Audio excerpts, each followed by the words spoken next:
Remember, health comes first. Yoo-hoo! Let the world collide! Silence!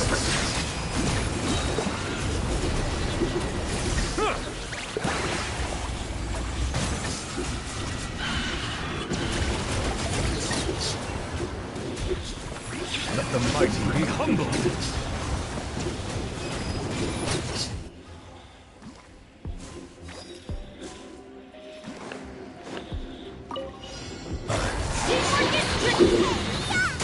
Nice and spicy!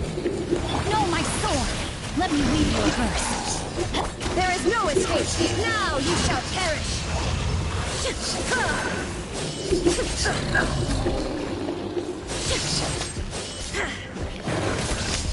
Shine down!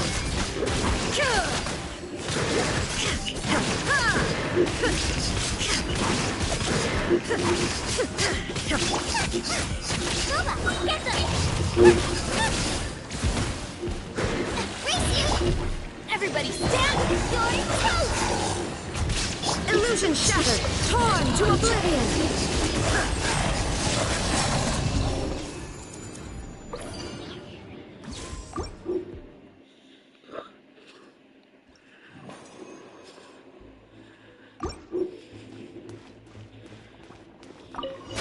Your journey ends here, Lord of Sand.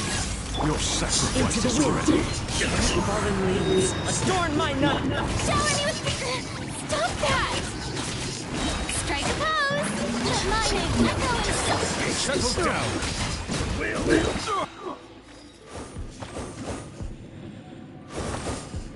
Off we go!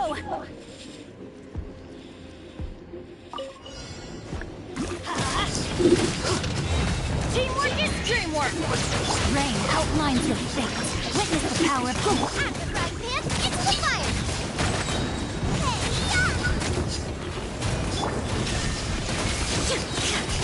now you shall perish!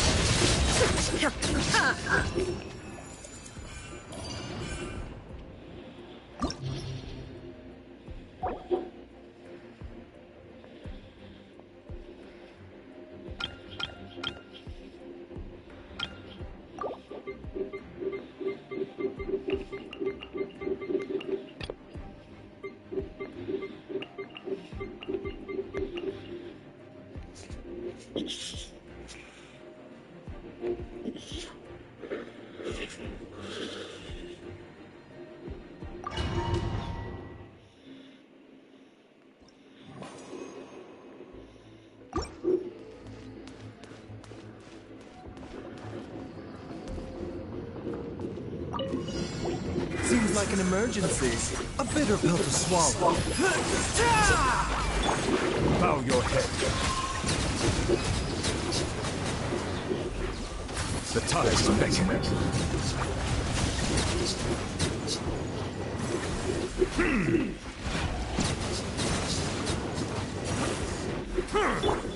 Time to shine! Yoo-hoo! The wind knows me. As one with wind and cloud. Settle down.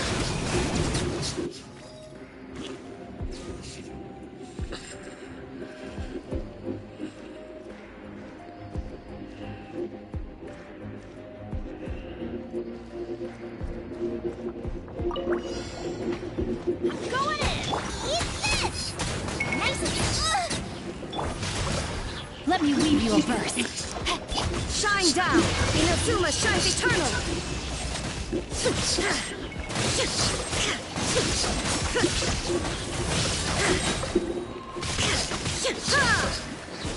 Illusion shattered! Teamwork is dreamwork! You're toast! Rain cutter! Shine down! Torn to oblivion!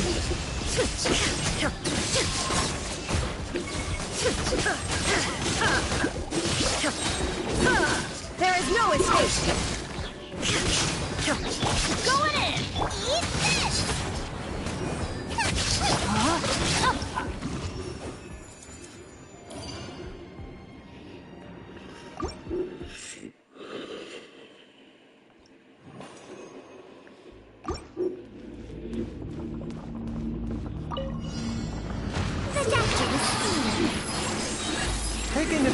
better. Shower me with praise! Strike a pose!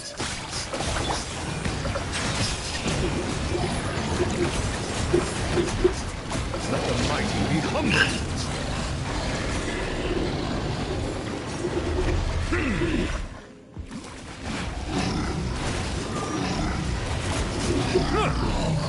Silence!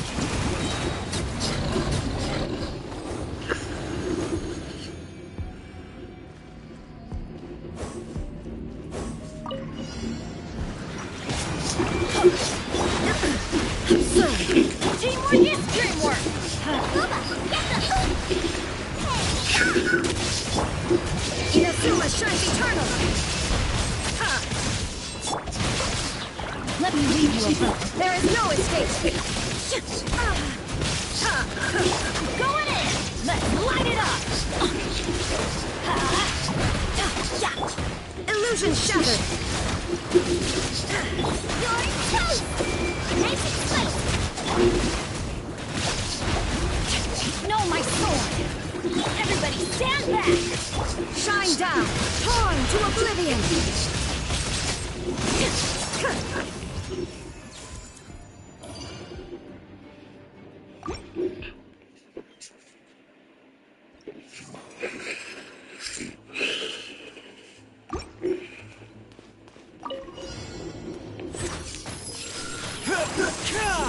Let my name be in song! Shout! Bow down. Looks like I got an unfortunate fall.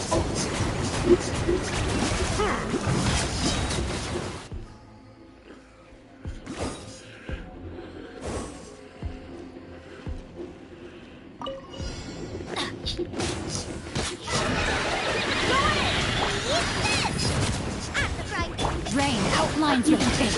Witness the power of illusion shattered.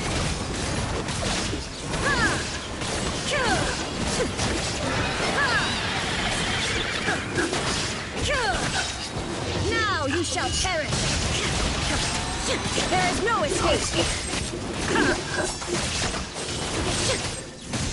Everybody stand back. Let's light it up. You're toast. Nice and slick. No, my sword. Let me weave you a verse. Illusion shattered. Inazuma shines eternal.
Teamwork is tricky. Eat this!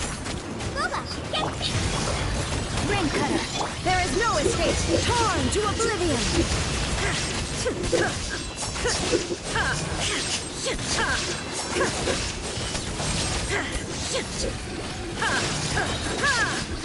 Illusion shattered.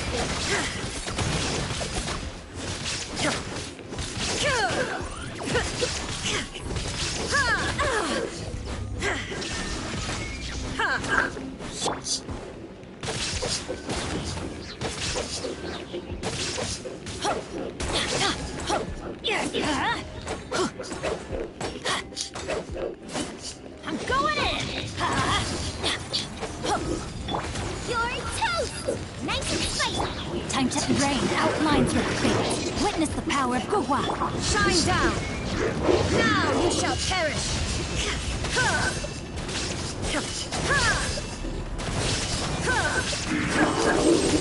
There is no escape! Teamwork is dreamwork!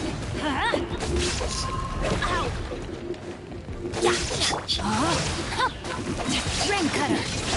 Illusion shattered! Torn to oblivion! Eat this!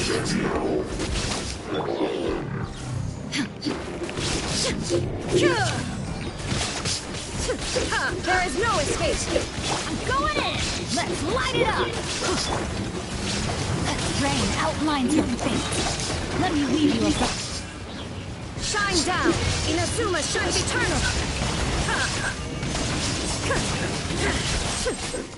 You're toast! At the right hand, it's the fire! Teamwork is dreamwork!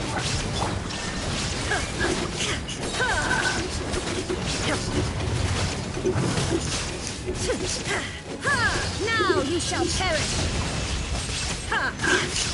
Know my sword! Witness the power of Guwa! I'm going in! Booba, get them!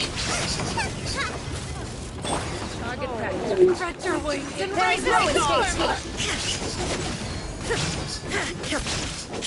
Where do you think you're going? Torn to oblivion! Like a 99! The mortal plane, leading to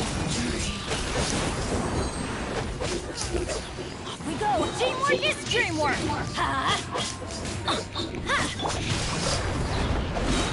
Rain cutter! Body and mind! The flowers in Gurabad! Eat this!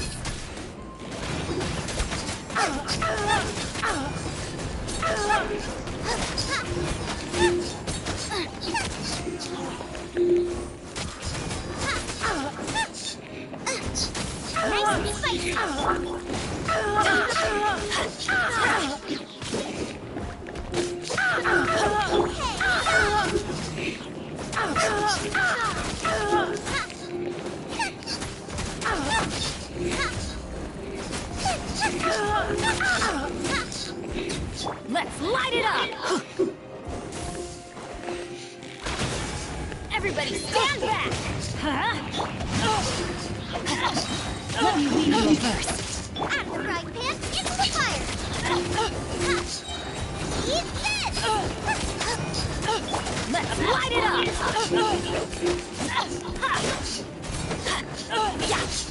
Good.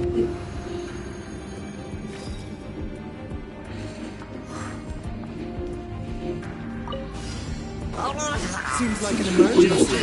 A bitter pill to swallow. Strike a pose! Time to shine!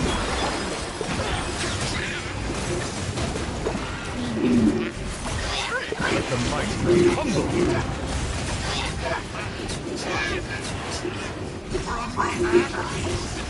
Hear the Inferno's call! Settle down. It's time for my being's coming. Be sanctified. Revelation from on high. Bow your head. What a fall, bright! Let my name echo in song! What a settle down! Let the mighty be humbled! The fate of this world is already...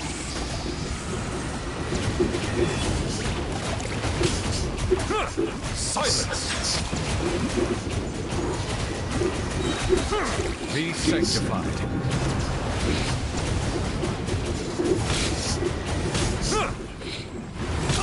Bow your head.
Let's light it up! Teamwork is dreamwork! Witness the power of Guwa! Guwa, get them!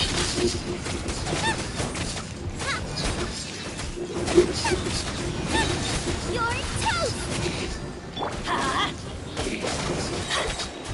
I'm going in!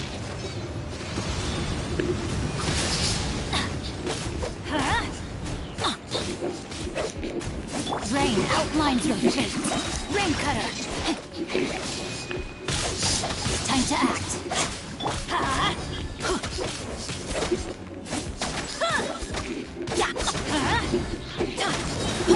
Everybody stand back.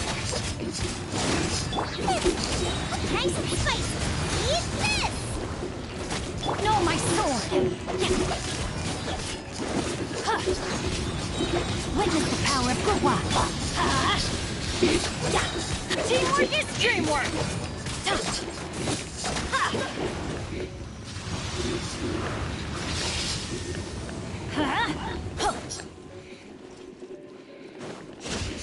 Let's light it up! Adventure time!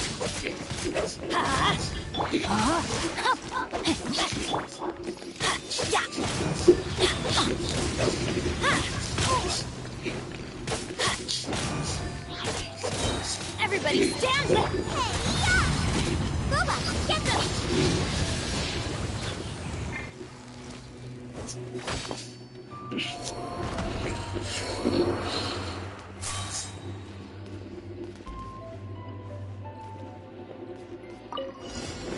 Taking a turn for the better. Yoo-hoo! Time to shine! Set that oversight on my bow your head. The tide's beckoning.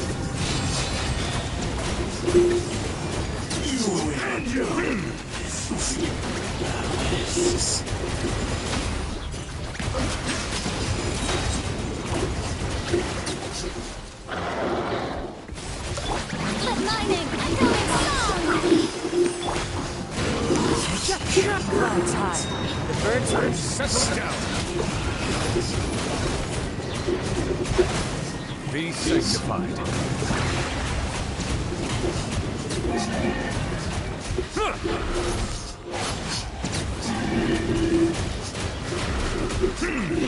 Strike a pose! Let the world come up! Bow your head.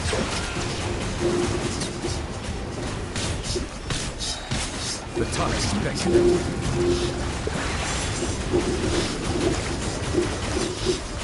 Silence!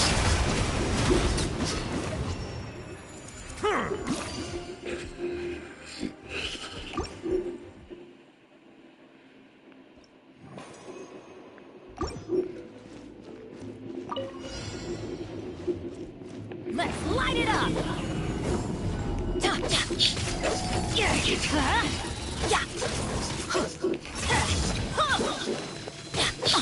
Let's light it up! Teamwork is dreamwork! Nice and spicy!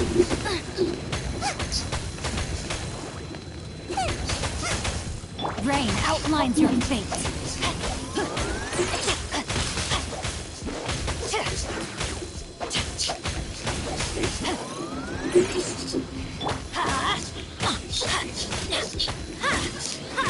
Off we go!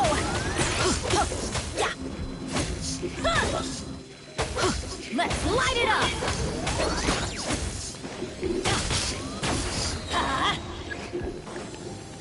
Everybody stand back! Eat this! I'm the right thing! Let me lead you up. Let's light it up!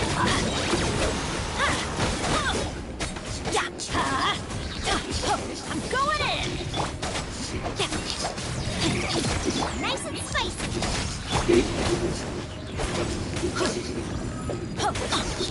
Let's light it up!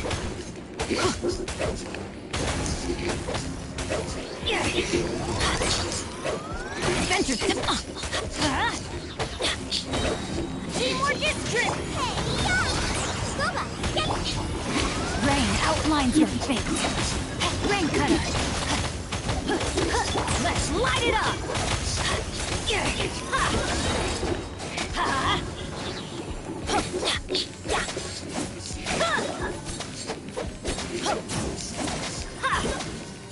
Everybody stand back! At the frying pan, into the fire! Eat this! Witness the power of Gugwa! Let's light it up! Teamwork is dreamwork!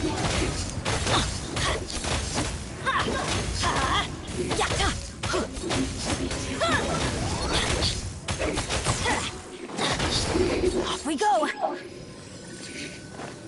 Let's light it up!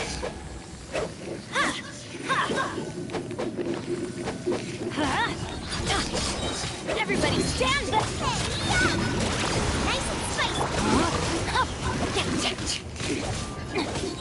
Let me weave you a verse.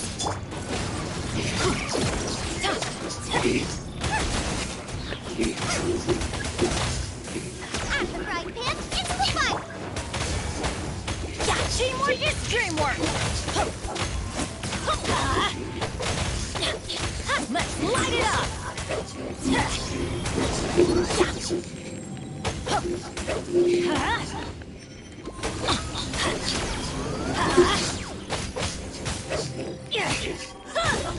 That's gonna hurt in the morning! Everybody stand back! Eat this! Boba, get them!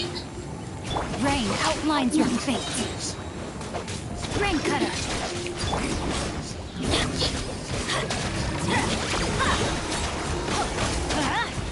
Teamwork is dreamwork.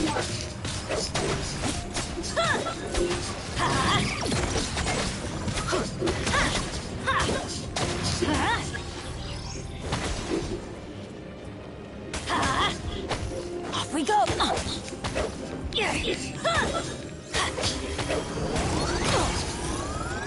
Don't worry, I got this.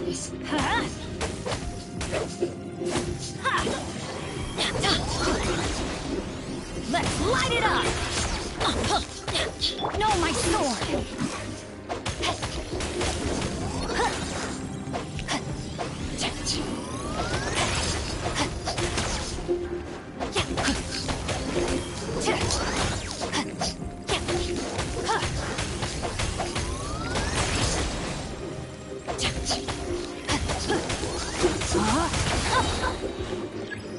Witness the power of Gugwa! I'm going in! Hey, adventure time!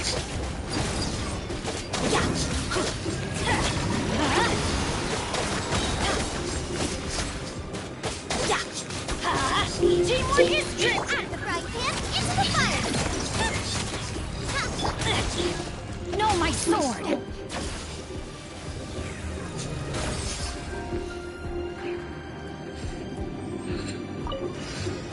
Remember, health comes first. Mind the cycle.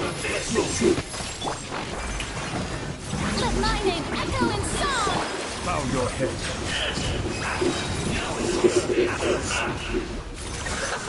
Let the mighty be humble.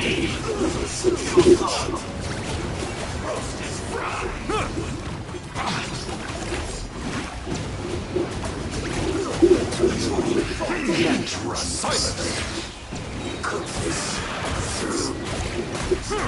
The tides beckon.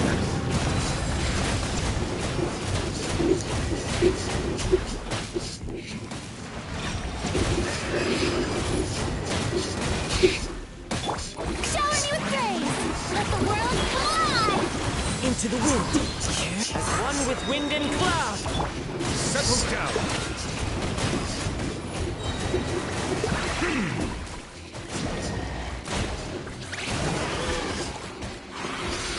Be sanctified.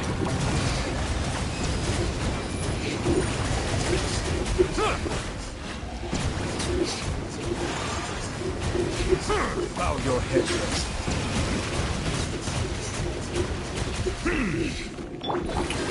Time to shine! The wind knows it. Settle down. The tides beckon.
Time to go.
Yes.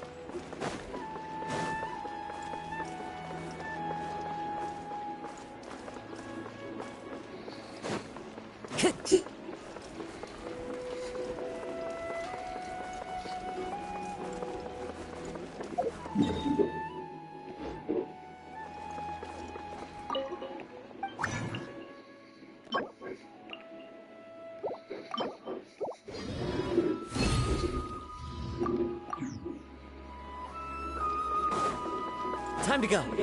Yes.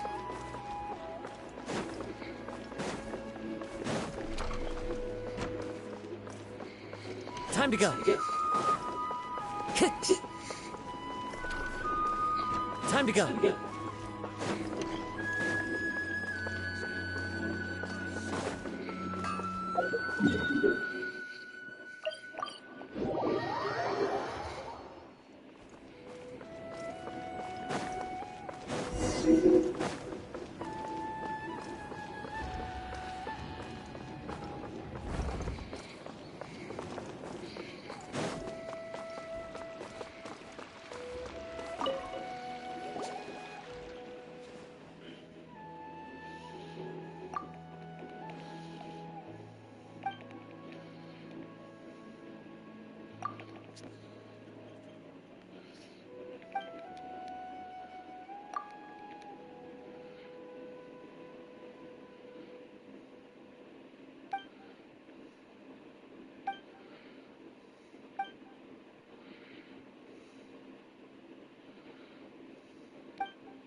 Yes.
Time to go.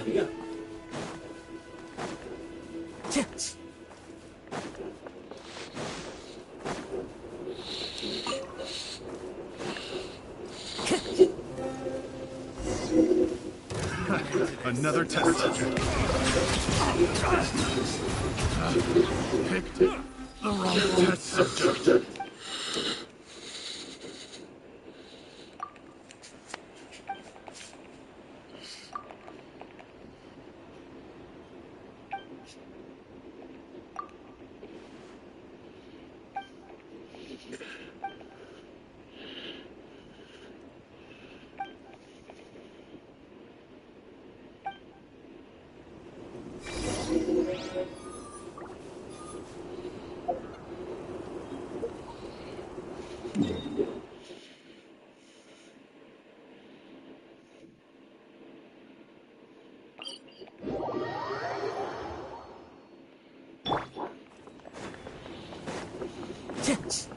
Time to go.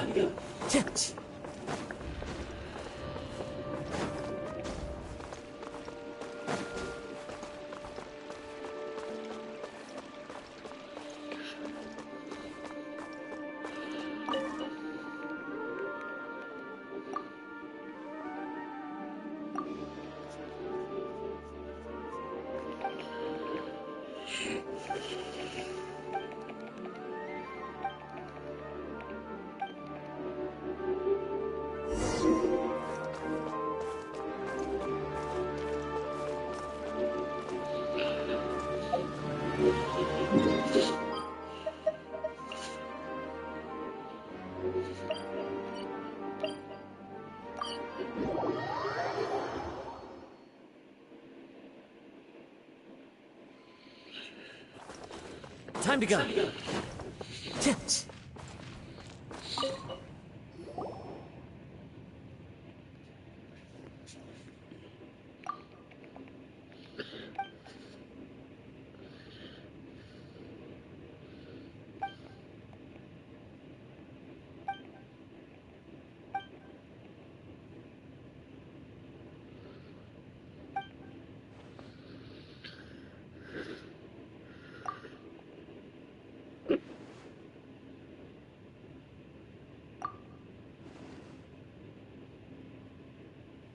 The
smell coming from the mines has changed too.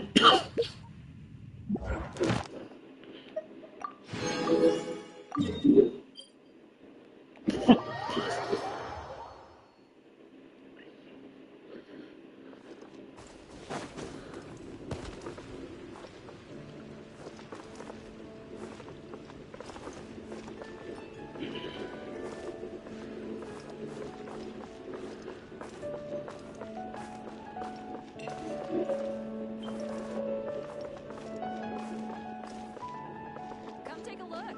There will definitely be something that catches your eye.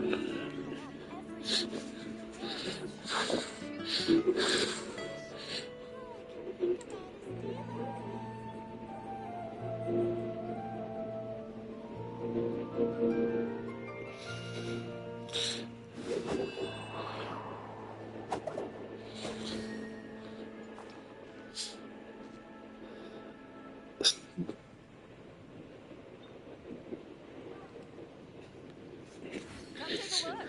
There will definitely be something that catches your eye.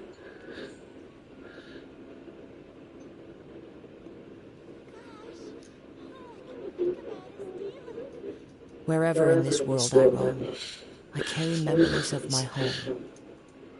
This blade, it is the last link I have to the land of my birth.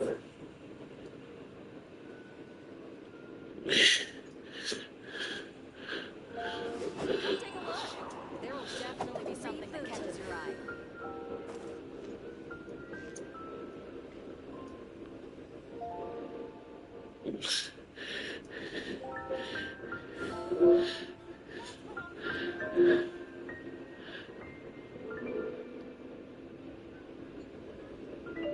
This scenery is wonderful.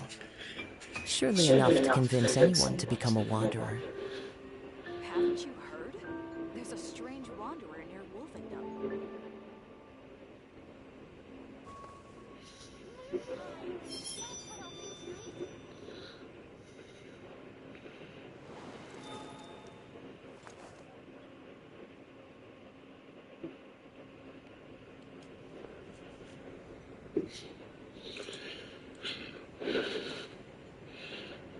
Come take a look. There will definitely be something that catches your eye.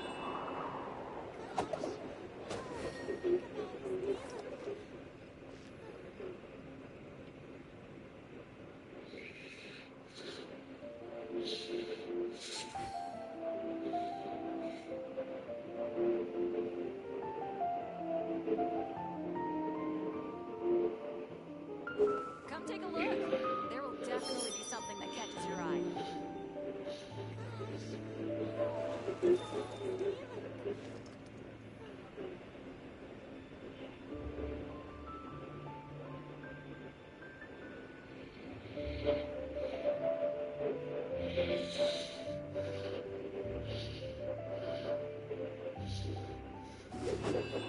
Haven't you heard? There's a strange wanderer near Wolfendom. Rebooting.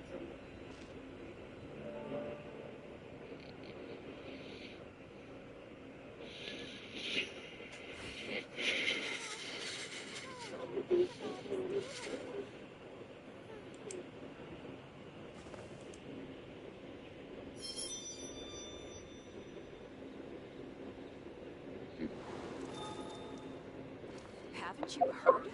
There's a strange wanderer near Wolfendom.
Wherever in this world I roam, I carry memories of my home.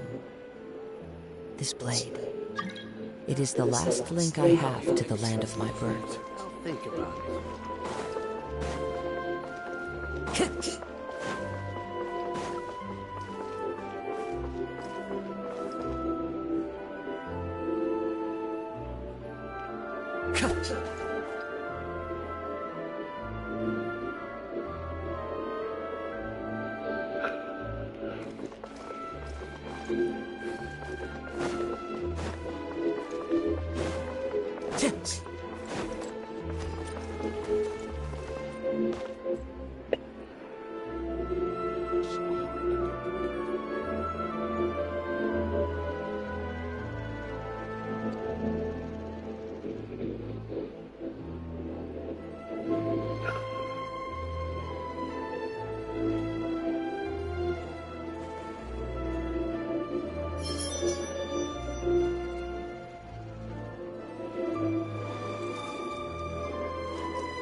So hard to pick the perfect gift.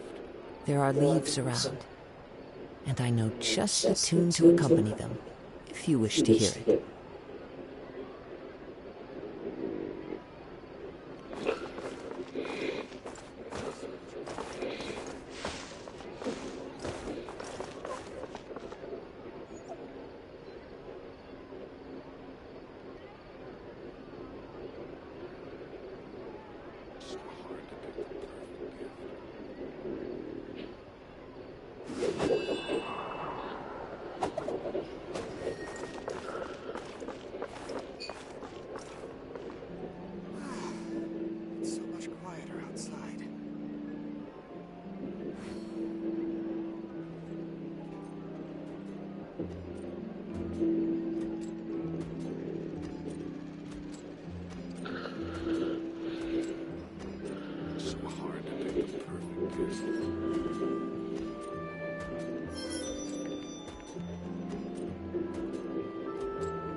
Wherever in this world I roam, I carry memories of my home. This blade. It is the last link I have to the land of my birth.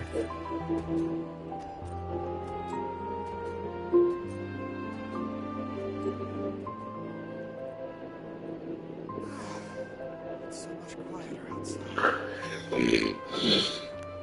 One with nature.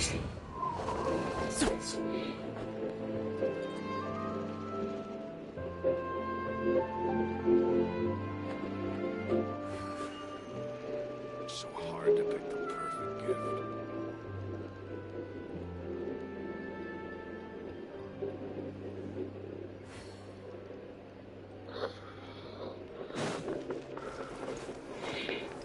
Wind striker.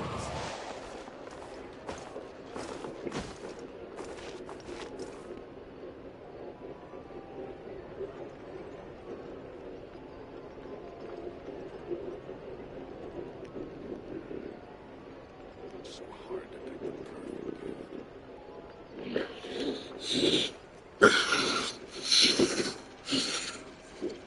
There are leaves around, and I know just the tune to accompany them, if you wish to hear it.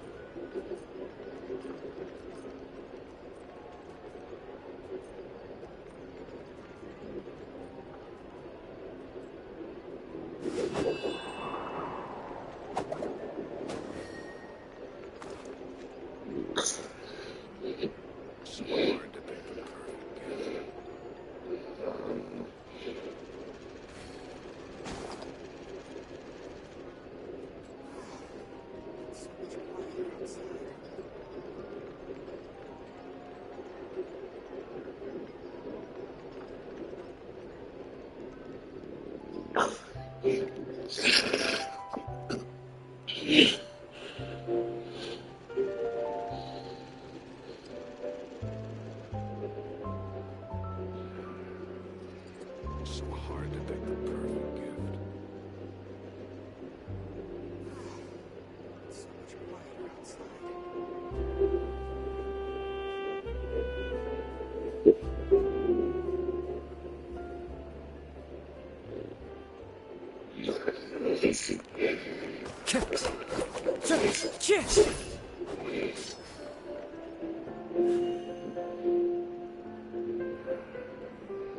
So hard to pick the perfect gift.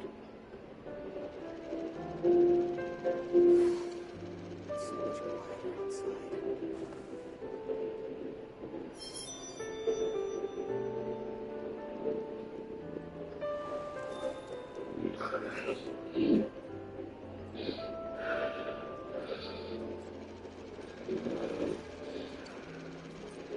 So hard to pick the perfect gift. This scenery is wonderful. Surely enough to convince anyone to become a wanderer.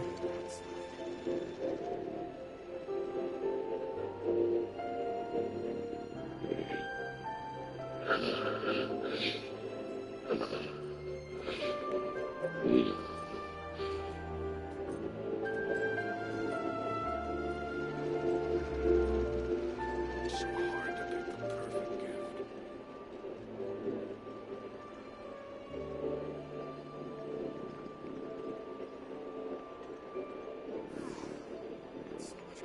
There are leaves around, and I know just the tune to accompany them, if you wish to hear it.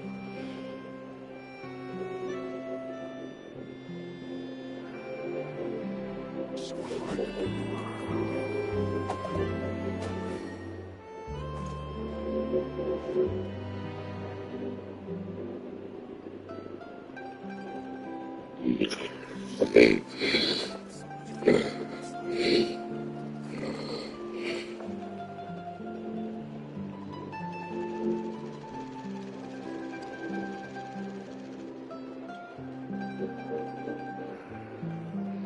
So hard to pick the perfect gift.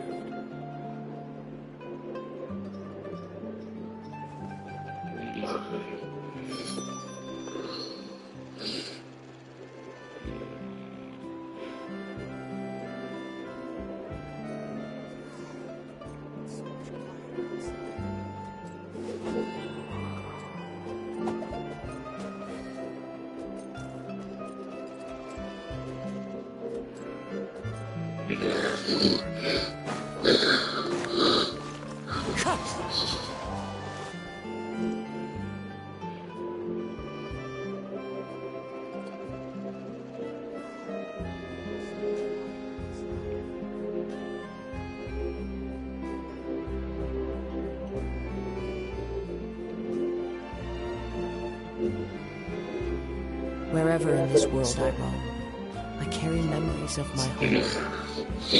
This blade, it is the last link I have to the land of my birth.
This scenery is wonderful. Surely enough to convince anyone to become a wanderer.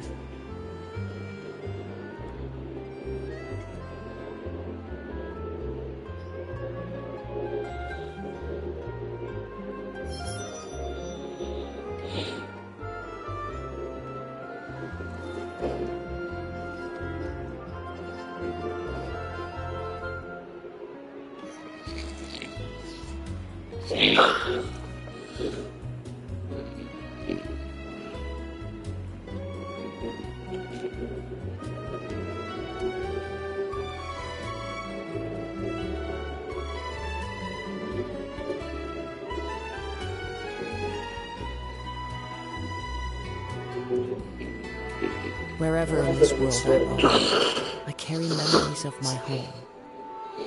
This blade, it is the last link I have to the land of my birth.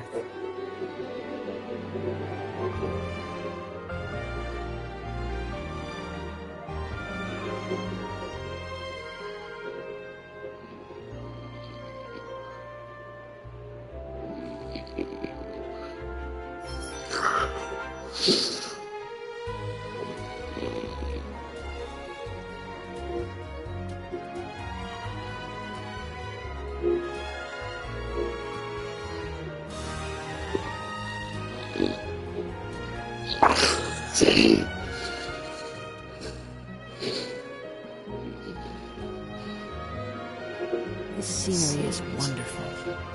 Surely enough to convince anyone to become a wanderer.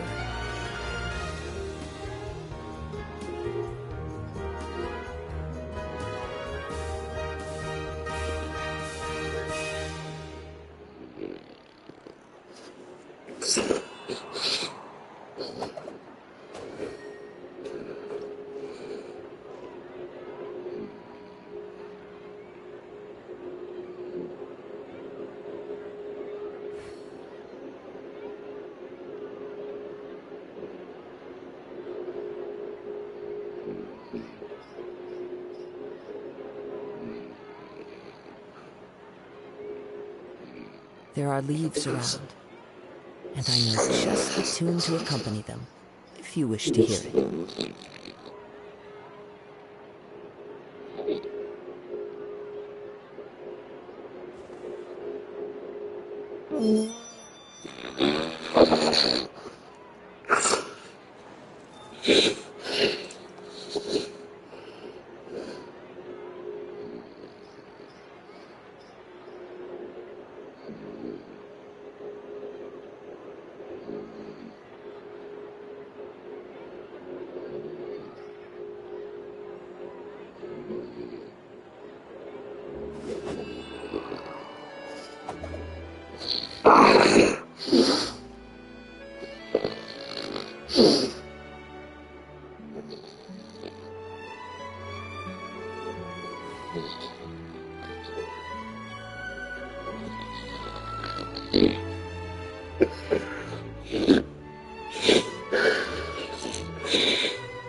Wherever in this world I roam, I carry memories of my home. This blade, it is the last link I have to the land of my birth.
It's wonderful.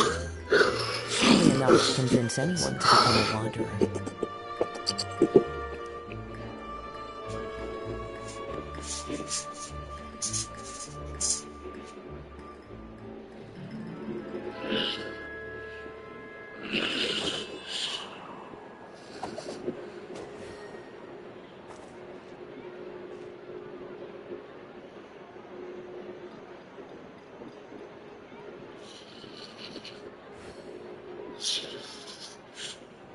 Wherever in this world I roam, I carry memories of my home. This blade, it is the last link I have to the land of my birth.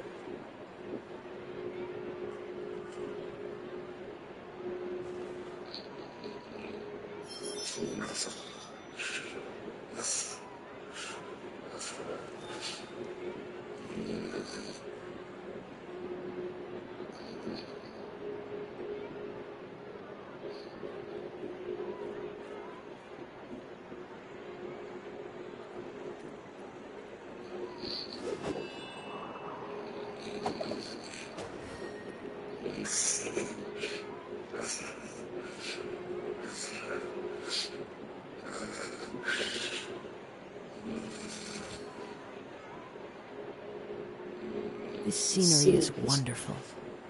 Surely enough to convince anyone to become a wanderer.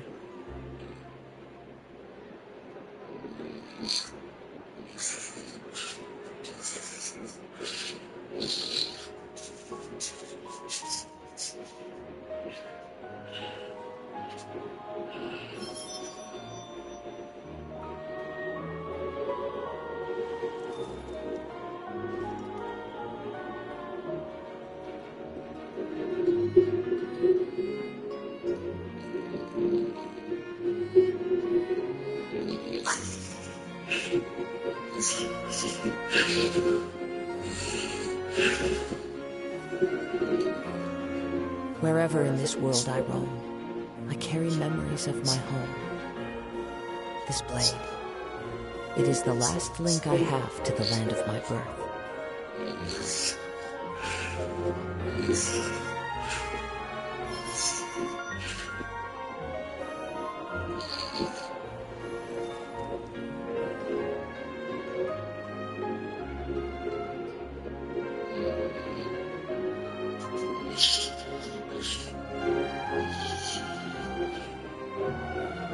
This scenery is wonderful. Surely enough to convince anyone to become a wanderer.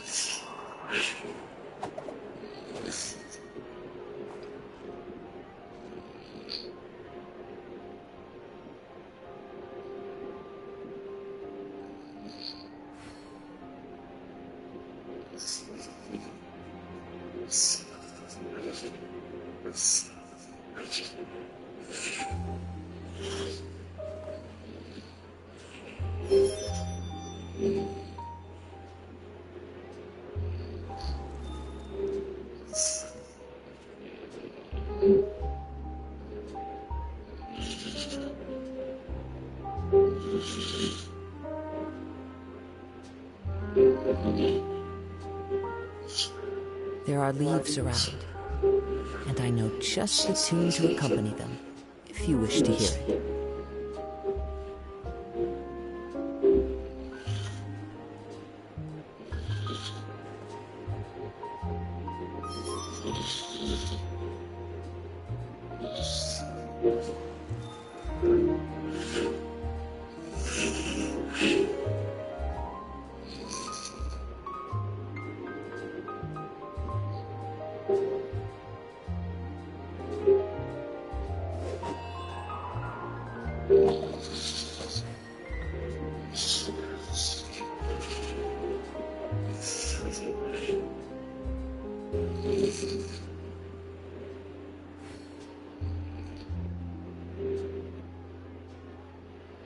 Wherever in this world I roam, I carry memories of my home. This blade, it is the last link I have to the land of my birth.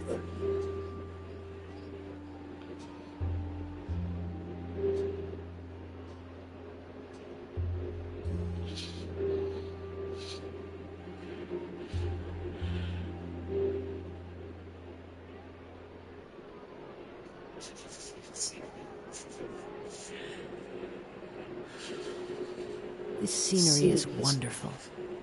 Surely enough to convince anyone to become a wanderer.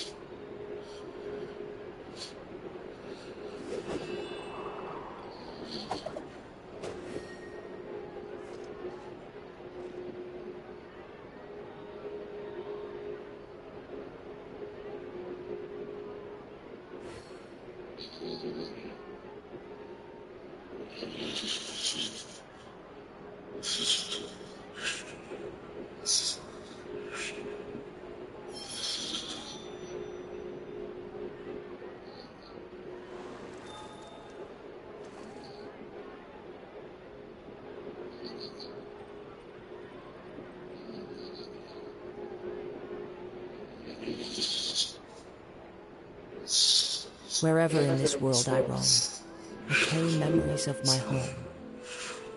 This blade, it is the last link I have to the land of my birth.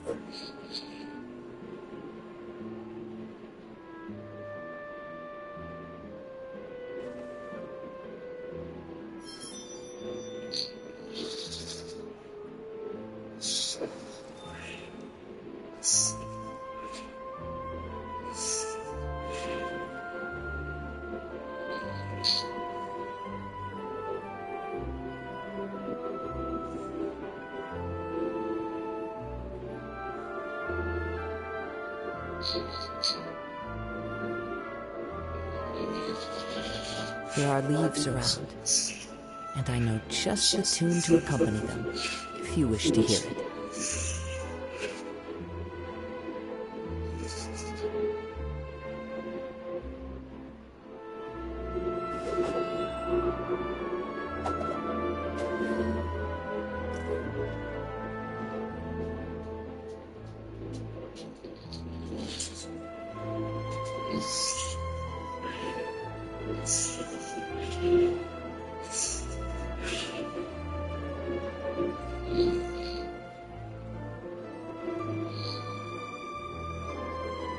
Wherever in this world I roam, I carry memories of my home. This blade, it is the last link I have to the land of my birth.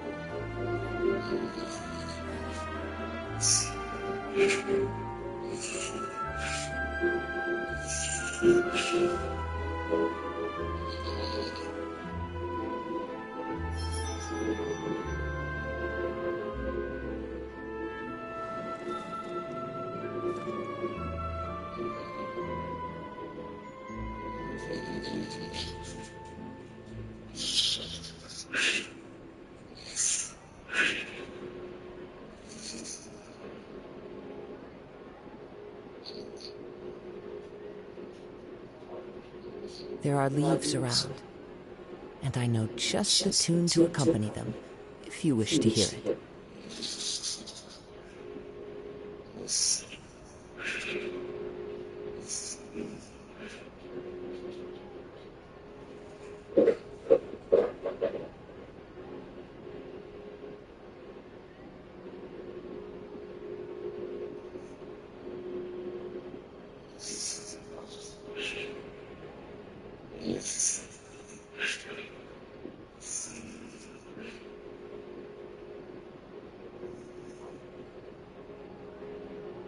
Wherever in this world I roam, I carry memories of my home. This blade, it is the last link I have to the land of my birth.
There are leaves around, and I know just the tune to accompany them, if you wish to hear it.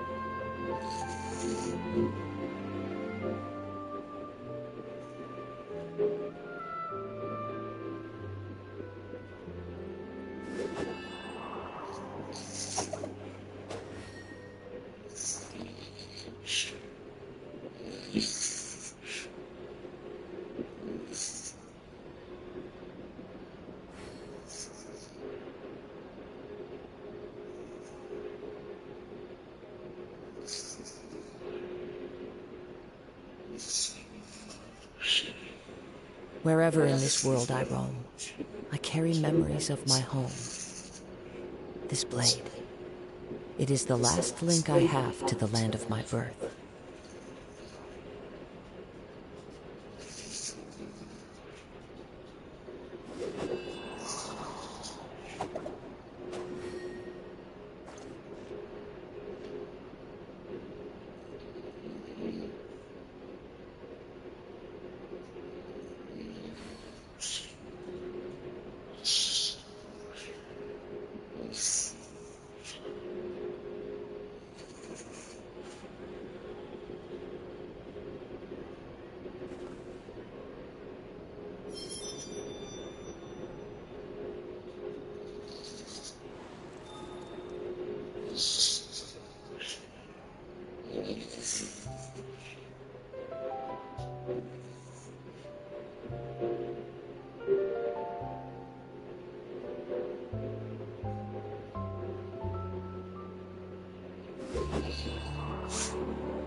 There are leaves around, and I know just the tune to accompany them, if you wish to hear it.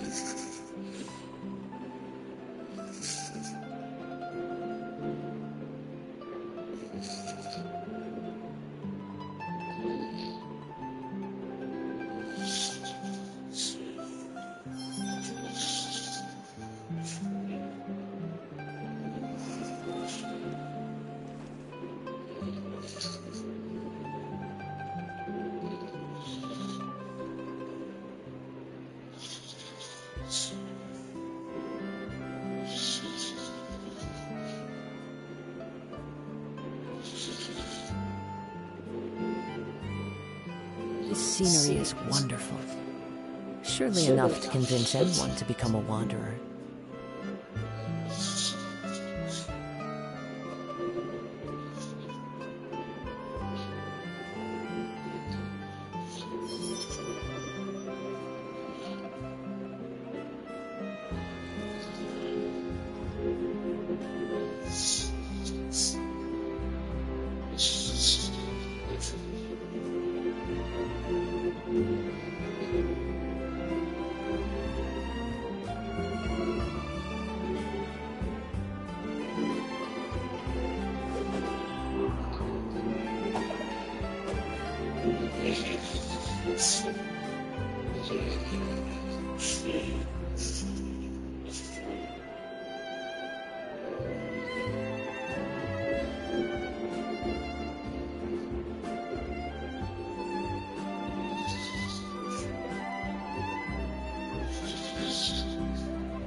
There are leaves around, and I know just the tune to accompany them, if you wish to hear it.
Wherever in this world I roam, I carry memories of my home. This blade, it is the last link I have to the land of my birth.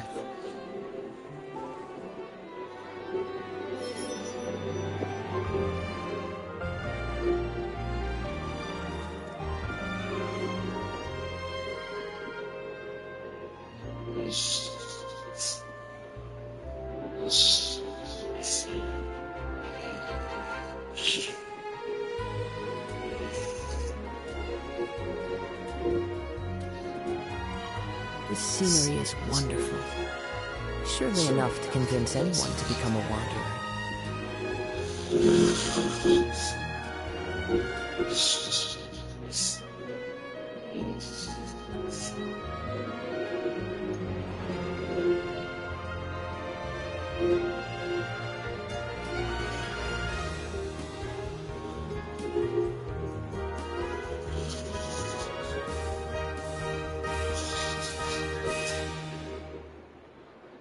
Wherever in this world I roam, I carry memories of my home. This blade, it is the last link I have to the land of my birth.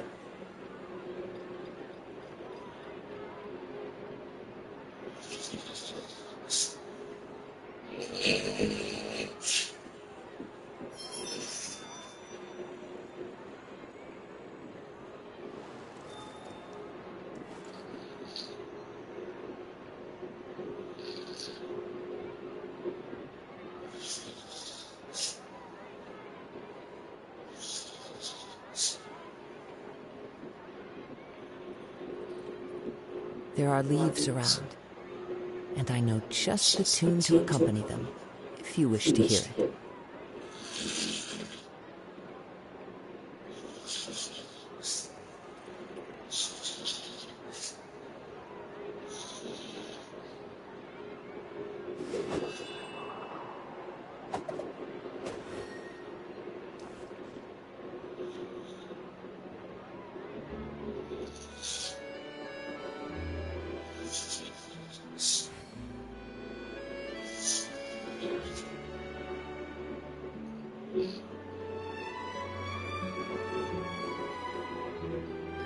This scenery is wonderful.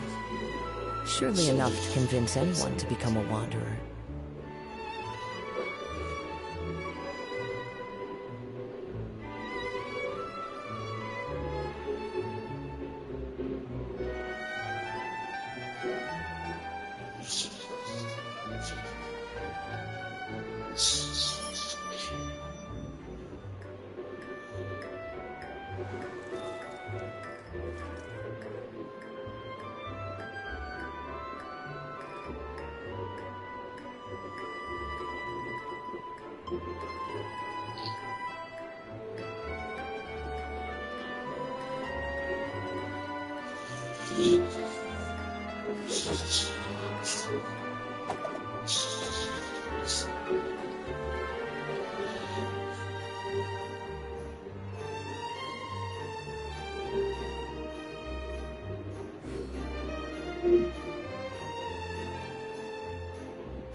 Wherever in this world I roam, I carry memories of my home. This blade, it is the last link I have to the land of my birth.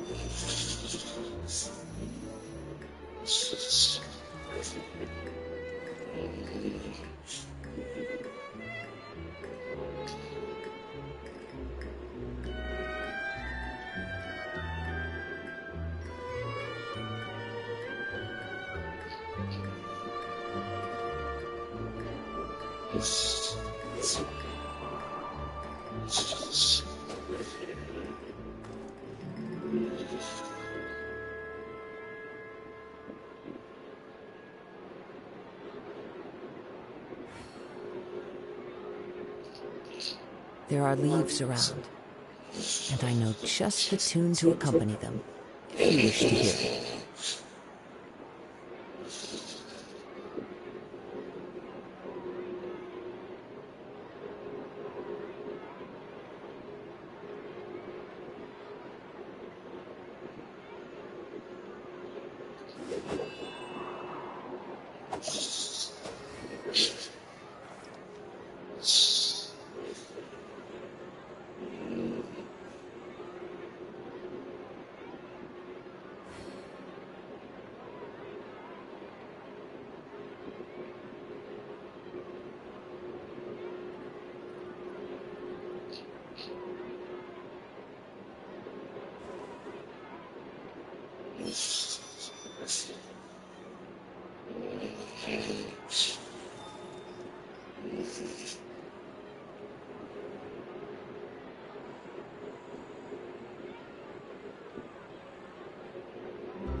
This scenery is wonderful.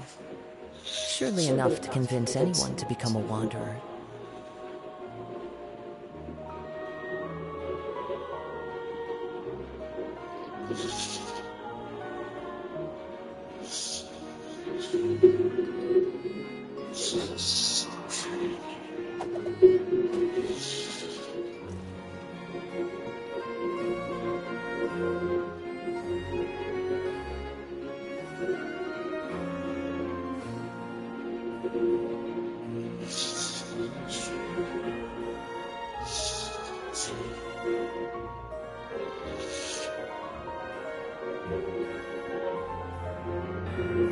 Wherever in this world I roam, I carry memories of my home. This blade, it is the last link I have to the land of my birth.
There are leaves around, and I know just the tune to accompany them, if you wish to hear it.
Wherever in this world I roam, I carry memories of my home. This blade, it is the last link I have to the land of my birth.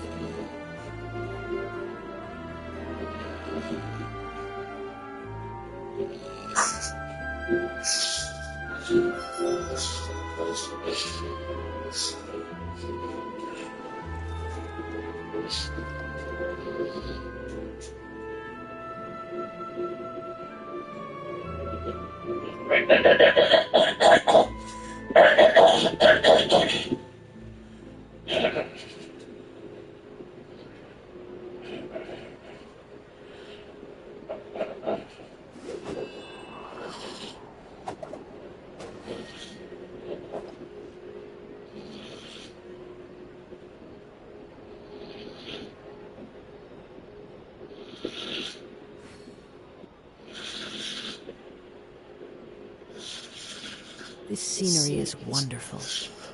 Surely enough to convince anyone to become a wanderer.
Wherever in this world I roam, I carry memories of my home.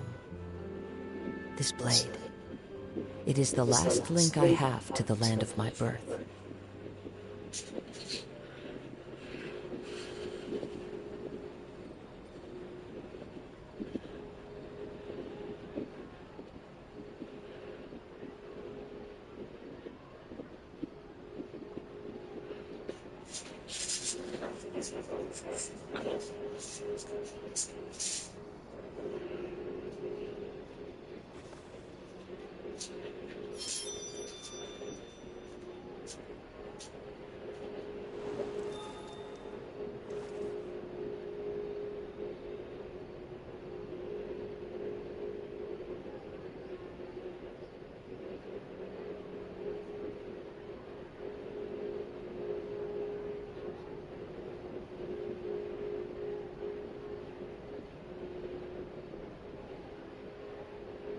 There are leaves around, and I know just the tune to accompany them, if you wish to hear it.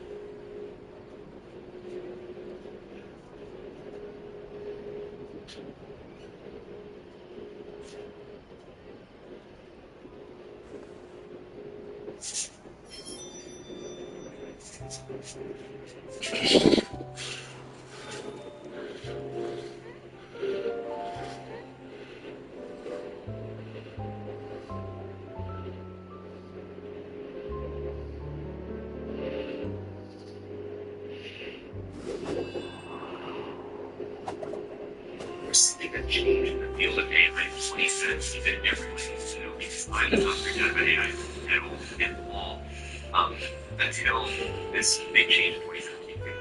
And it's really important to know this because we've heard of AI for the longest time. AI can Wherever in this world I roam, I carry memories of my home. This blade, it is the last link I have to the land of my birth. We talked about now a thing called Transformers. And the interesting thing about this model called Transformers is Time to go. the more data you put, the more computer you let run, the more superpowers you get. So you haven't done anything differently. You just give more data and run it on more computers. It's reading more on the internet, and it's just throwing more computers at the stuff that's read on the internet. Out pops out something that's not explaining jokes. be like, wait, where did that come from? Or now it knows how to play chess. And all it's done is predict. All you've asked it to do is let me predict the next character or the next word. Give me a oh yeah, this is interesting. So this is 2017. You're back. Yeah, I released some paper where And you've got the traveler Paimon with you too. What a pleasant surprise. I assume you'll be joining us for the game then? Lenny, Serena! Paimon didn't know you were playing chess. Are you also members of the tabletop troupe? Discover that there's one nerve. I'm more of a casual member, if anything. I haven't taken part in any formal club activities. Lynette Fremine and I play something similar at the Hotel Bouffeté sometimes, but I'm usually the GM. Still, I'm sure it'll be fun being a player for the first time. I'm looking forward to it. It's because to predict the next character. Well, I'm not a member of the club at all. Clarion simply woke me up first thing this morning, said there was a good script worth experiencing, and asked if I wanted in. Yeah, it was really interesting. That, like, If you're interested, I can give you a referral. That should give you a 80% discount on membership. I think I'll wait to see how this experience plays out first, especially when it comes to the quality of the script. If it's sufficiently fun, then I'll join. Do you participate in a lot of tabletop troupe activities, Clarice? You could say that. She's actually one of the few senior game masters of the troupe. Ah, right. I knew about that even when she was still my subordinate. It's nothing. Really, just a small hobby of mine. I'm so used to seeing you be all upstanding and intimidating as the champion duelist. It's kind of hard to imagine you role-playing with a bunch of friends. Surely you jest. I would never intentionally make things difficult for my players. I maintain a clear boundary between my professional and personal lives. The me you see at court represents the law and order of Fontaine. I put all personal feelings to the side and grant a fair dole to all who seek to defend their honor. But in my personal life, I'm just an ordinary person. Someone who feels anger and sadness, just like everyone else. Well, you say that, but for all the time I've known you, I don't think I've ever seen you cry. I've seen you get angry, sure, but now I'm wondering whether you were I was... Is that so? Well, in any case, I just feel like... So you want to see me cry? That might be a little difficult. The next word for the entirety of the internet, then let's go read every novel. And for novels to work, the characters have to be able to understand how all the other characters are working and what they're thinking. Ah, I'm back. Here, allow me to introduce you to the script manager, Mr. Florian. It's read all the Pleasure to meet you all. Lots of chess games now. It's learned how to model chess and play chess. It's read all the textbooks in chemistry. So it's learned how to predict the next characters of text in a chemistry book, which means it has to learn chemistry. So you feed in all of the data of the internet and ends up having to learn a model of the world in some way. Because like language is sort of like a shadow of the world. Like you imagine like casting lights from the world, like it creates shadows, which we talk about as language, and the AI is starting to go from like that flattened language and like reconstitute, like make the model of the world. And so that's why these things, the more data and the more computers you throw at them, the better and better it's able to understand all of the world that's accessible via text, now video and image. Does that make sense? Yes, it does make sense. Now, what is the link between these emergent behaviors or these emergent abilities that they have and origins in general? Wait, are you... Oh, no. This is just the cost. That sounds like a lot of... It's nothing. It's the least we can do. Anyway, allow me to give you... This script was adapted from the real history of the Marushose Hunters. You all will play the role of hunters from a bygone era and resolve a series of events unfolding in the capital. I'm not super familiar with the history of the Marushose Hunters. Is that a problem? And Q-Star went viral. Ironically, it goes viral because the algorithms of social media pick up that Q-Star, which has this thing to its must be really powerful and breakthrough. Oh, no That's problem the at all. theory on its own, I so can we give have you a lots of- brief rundown. We don't currently have any So, evidence. We basically, know a lot of people, Marushose Hunters were people who dedicated themselves to hunting monsters and protecting the city by using a special swordsmanship technique passed down over they still were generations. communicated, and that there was not a major breakthrough that led to or had anything to do with this happening. But to your question, though, you're asking about what is AGI, artificial general intelligence, and what's spooky about that. Yeah. Because just to sort of define it, I just said before you get there,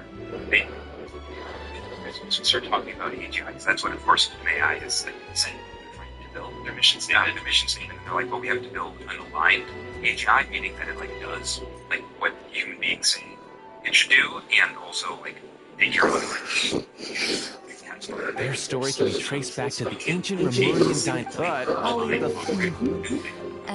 case. Oh, just one sentence. Aha! I see many a determined gaze before me. Very well. Head over to this location and begin your heroic journey. The report public is actually independent because, like, either we need to have same state clear, or there need to be consequences.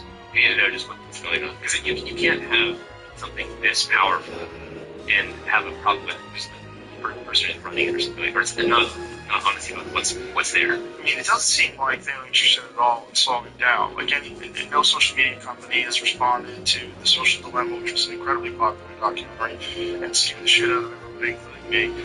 But yet, no changes. Where do you think this is going? So I know it's that I don't know what we hear, right? I want to say something because we can often hear this as like, oh, they're just kind of fear mongering and they're just focusing on these horrible things. And actually, the point is, we don't want that. We're here because we want to get to a good future. But if we don't understand where the current race takes us, because we're like, well, everything's going to be fine. We're going to just get the cancer drugs and the climate solutions, and everything's going to be great. If that's what everybody believes, we're never going to bend the incentives to something else. And so, and honestly, Joe, when we look at the work we're doing, we talk to policymakers, we talk to the White House, we talk to national security folks, I don't know a better way than the incentives than to create a shared understanding about what the risks are. And that's why we wanted to come to you and to have a conversation, is to help establish a shared framework for what the risks are if we let this race go unmitigated, or if it's just a race to release these capabilities, that you can pump up this volume, you don't even know what things it can do. It's out there, and in some cases it's open source. You can't ever pull it back. And it's like, So, as we follow the story, it leads us to specific scenes? Ooh, sounds pretty innovative. What does the message in the envelope say? About a year ago, generative AI, just like you can generate images and generate music, you can also generate voices. And this happened to your voice, you've been deepfaked, but it only takes now 3 seconds of someone's voice to speak. The exact location of this. Please check all your belongings, everyone, and make sure you haven't forgotten anything. Once you're ready, please follow me to the designated location. A couple seconds of this podcast, you guys both talking. We're good. Yeah. What about yelling? What about different inflections or sarcasm? I don't know. Sounds good. Details. The basics is 3 seconds. Obviously, as AI gets better, this is what we're seeing, right? And smarter and smarter AIs can extrapolate from less and less information. And that's the trend that we're on. Right? As you keep scaling, you need less and less data to get better and better accurate prediction. And the point I was trying to make is, it's our banks and grandmothers sitting there with their, this is your grandma answers the phone, and it's their grandmother who says, hey, I forgot, my social security number, or, what's your social security number? I need it to fill in at such and such. Right. Like, we're not there for that. The general way, to answer your question, like, where is this going? And just to reaffirm, like, if people use AI, see things that we get, where this is going, if we don't change course, is sort of civilizational. We have a friend in Jan Kotra, at Open Phil, and she describes it this way.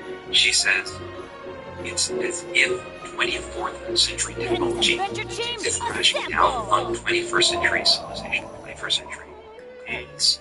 Because it just happens so these things actually 21st century technology.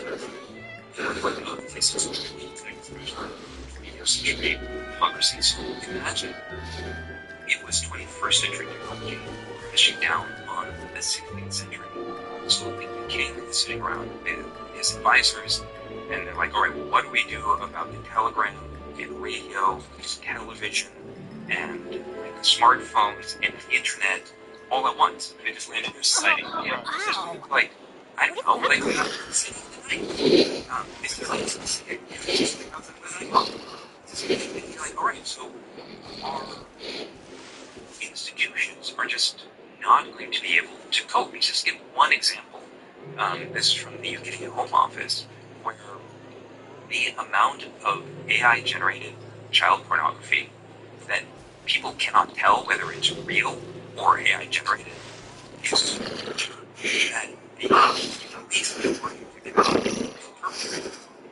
they can't tell which, and so it's breaking their ability to respond.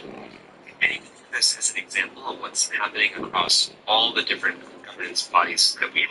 Because they have to deal with a certain amount of issues, like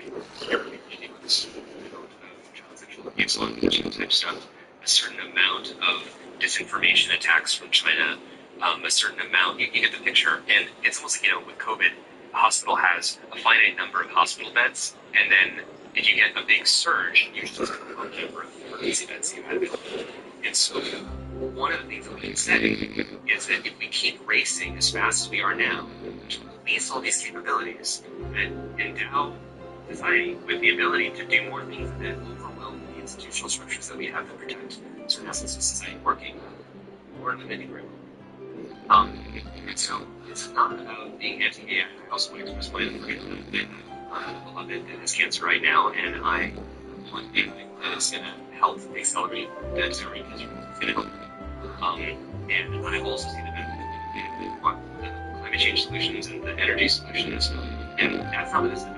It's about the way that we're doing it. How do we place it in a way that we actually get to get the benefits, but we don't simultaneously release capabilities that overwhelm and undermine society's ability to like, what good is a cancer drug if the kids are broken and no one knows what's true? And not so much too much of that picture, though. The whole premise of this is that we don't want to be in that future. Instead of basically the great AI capabilities as fast as possible, we want to race to secure, safe, and sort of humane deployment of AI in a way that strengthens democratic society. And I know a lot of people here can sort of hold on a second. What about China?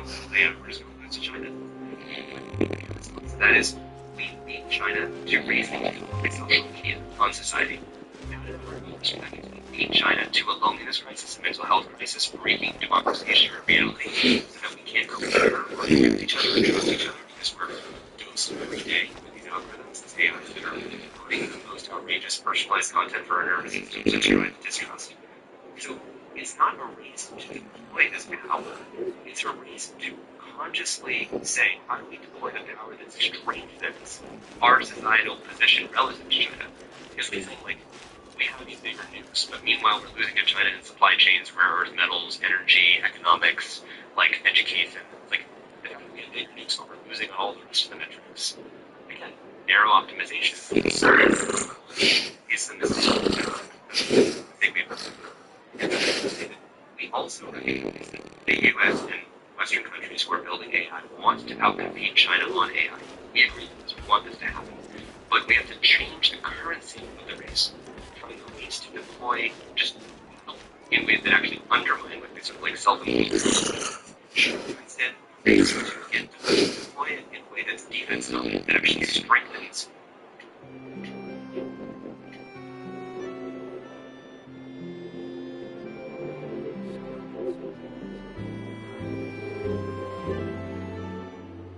Benny's Adventure Team, assemble!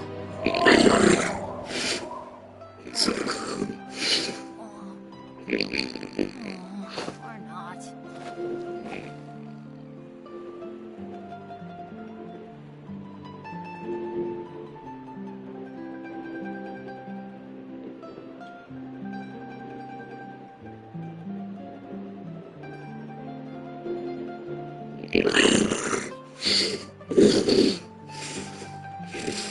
Oh, wow! Where did that come from?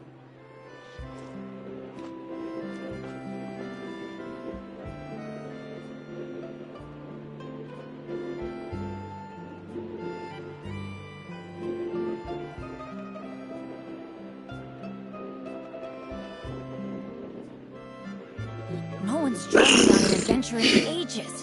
Come on, let's go!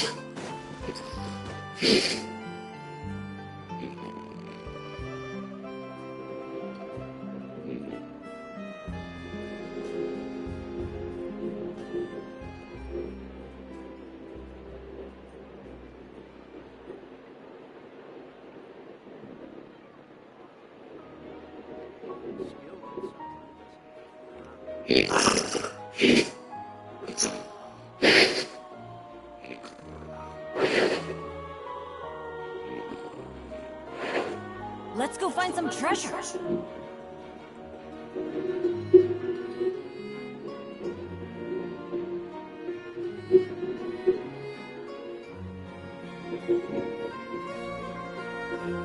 Benny's Adventure Team, assemble!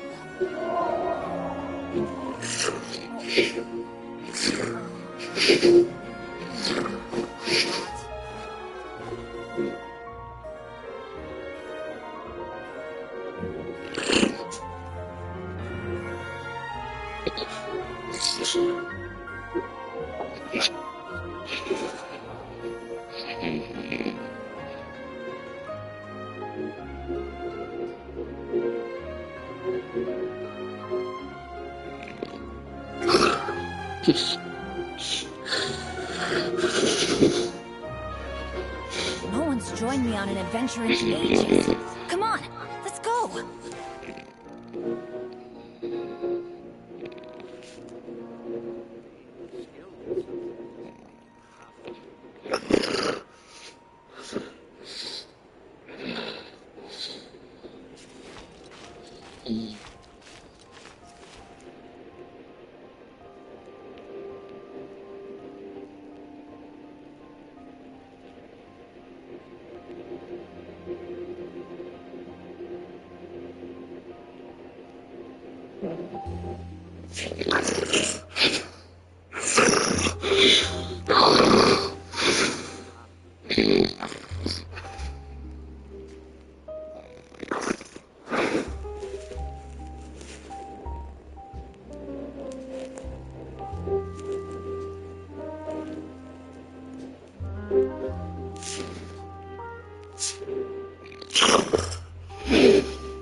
Good things come to those who don't wait around.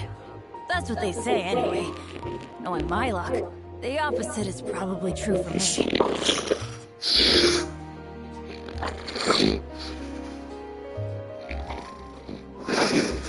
Benny's Adventure Team, assemble!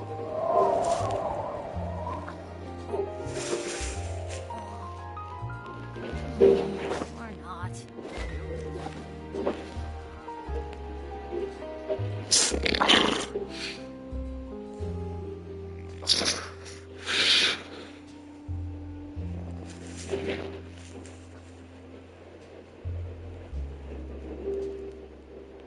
No one's joined me on an adventure in ages. Come on, let's go!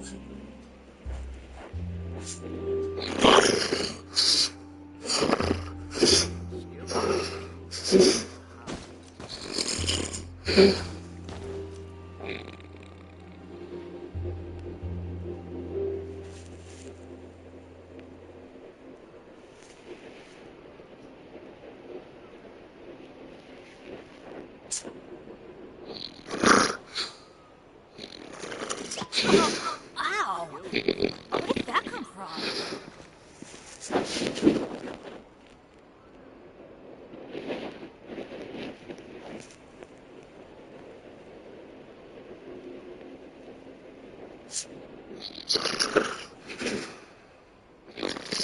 Benny's Adventure Team, assemble!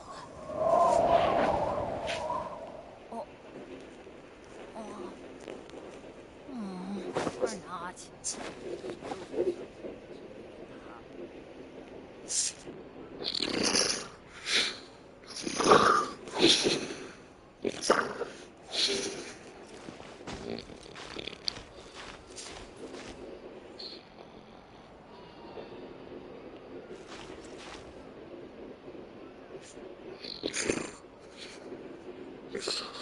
Okay. Go. Go. Go. Go. Go. Go. Go.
Time to go.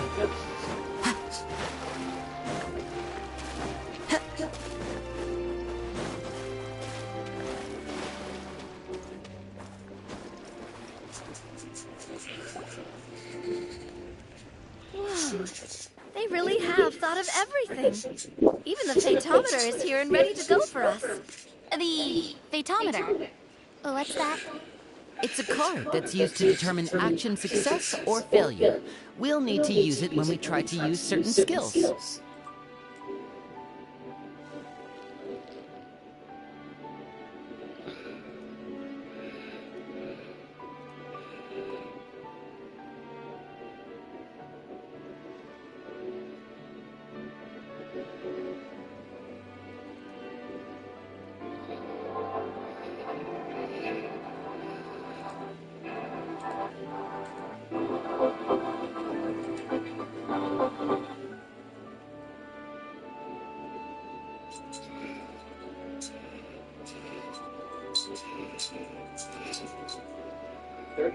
Single, unemployed, living at home with her parents. Am I proud of it? Not particularly. And what about all the dessert and That's what the message said. Really? That's so with friends. Those snacks have Paimon's name written all over them. I think you might be more of a snack hunter than a Marachose hunter, Paimon. Snack hunter Paimon reported for duty. If there are delicious snacks to be found, Paimon will track down every last one. The desserts are great. But I'm still looking forward to the story more than anything. Through a combination of situations, it didn't work out. Very fair. Then, let us begin. Chances are a lot of people. First, please pick up the blank character cards in front of you and write down your name and profession. You can find an abbreviated version of the rules printed on the back of your character card. If you have any questions, feel free to ask me. In this story, everyone is a Marachose hunter. To reflect this, the club has prepared a small badge for everyone.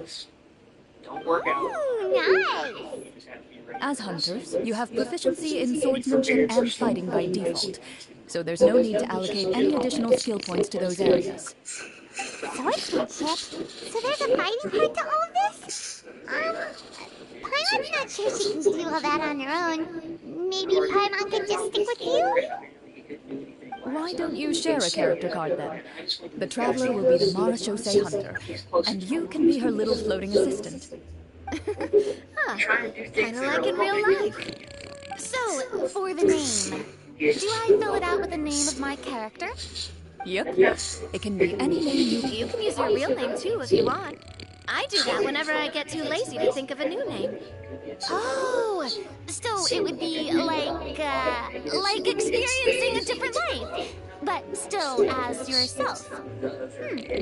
That's not a bad idea. In that case, I think I'll continue to use the name Linny then. Next up is the skill sheet. You have a limited amount of skill points that you can use to learn a number of skills. The more points you invest in a particular skill, the easier it will be to pass associated checks. I'll take persuasion and investigation. Those are must-haves when it comes to missions like these. Ooh, those skills sound like they'd be useful for gathering intelligence. So, should we also take those skills then? And sometimes you people like that, where they were just doing the right thing at the right time, and the right person saw them, and now they're on their way to greatness. And some people just deserve it. They took all the right time, worked hard, did the right thing. Tried this. Tried doing the wrong thing. Quote unquote villain art, if that's what you want to call it. I personally hate when people say that, but that's what people recognize it as. So I guess it is a good question. It's in my late teens and Not necessarily. Since we're working together as a team, we could leave the negotiations to Navi and use our skill points to pick up other useful skills. For example, I think I'll take stealth and sleight of hand. That will give us more options if we run into any situations we can't negotiate our way out of. Oh, interesting. I wasn't thinking about it like that. I suppose it's not so different from an acting troupe. Everyone has their own role to play. Let me see. I'll take art and performance. I'm not quite sure what yours will be, but I'm not Art Traveler. if I don't, fair. Ooh, so you want to help people when they're injured. Gotta say, this skills? Let's see. Oh, looks like you each have enough points to choose one final skill. You all pick such classic skills. It's fine to go a little bit out of the box, you know. Why do I get the feeling she's getting ready to cause trouble? For example, this one here. Summon. Doesn't it sound super mysterious and cool? Oh, I saw that one just now as well. The description says, this skill can be be used under certain circumstances to summon characters or creatures that fit the script's world-building rules. The script's world-building rules, huh? But how are we supposed to know what a Marashose hunter can summon? Oh, that's not for us to worry about, my friend. Just learn the skills that interest you, and the GM will take care of the rest. All right, you've convinced Paimon. Let's learn summon then. Paimon can't wait to see what kind of thing shows up. Well, now that everyone's more or less finished creating their characters, we can begin. Since 2 of our players are doing this for the first time, though, let me ask. Would you like to play on easy mode or authentic mode? What's the difference between the two? Well, in role-playing games, the story sometimes changes based on the decisions of the players and the results of the Fatometer. For example, if you fail a check, that means you cannot use the target skill in that scenario. A critical failure may even result in further negative consequences. If you choose to play in authentic mode, every time you elect to use a skill, you'll need to use the Fatometer to see whether you succeed or fail, and face any consequences that may follow. If you choose easy mode instead, every check will be successful by default, and you won't have to worry about luck playing a factor.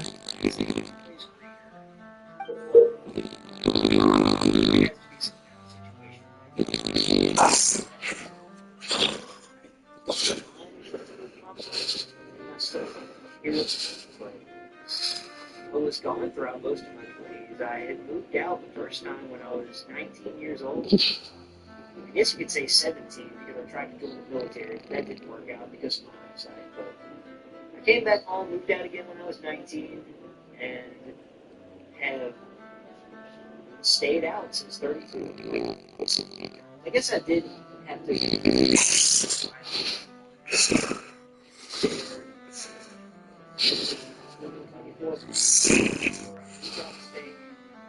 Been on here since for about 3 months ago.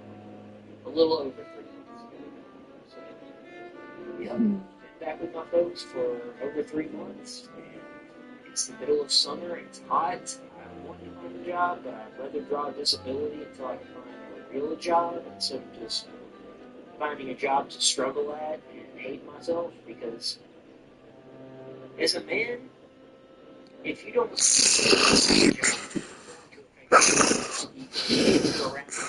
judge. If I served tables, I would be a place where I can make a lot of money. Maybe at a country club or something. The restaurant where I used to serve tables years ago, in my early 20s, it's closed now. And it's a seafood restaurant. And last I looked on Indeed, they needed servers, so I might bark up that tree. Right now, I'm just trying to do this disability thing.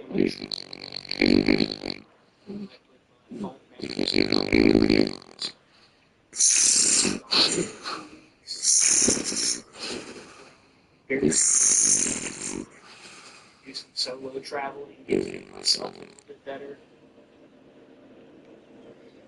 Just not have to worry about work for a while, because if I could get out there, I can just focus on having insurance.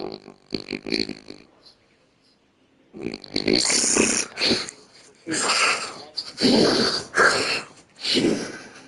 can survive without a job, absolutely, especially if you have family on your side.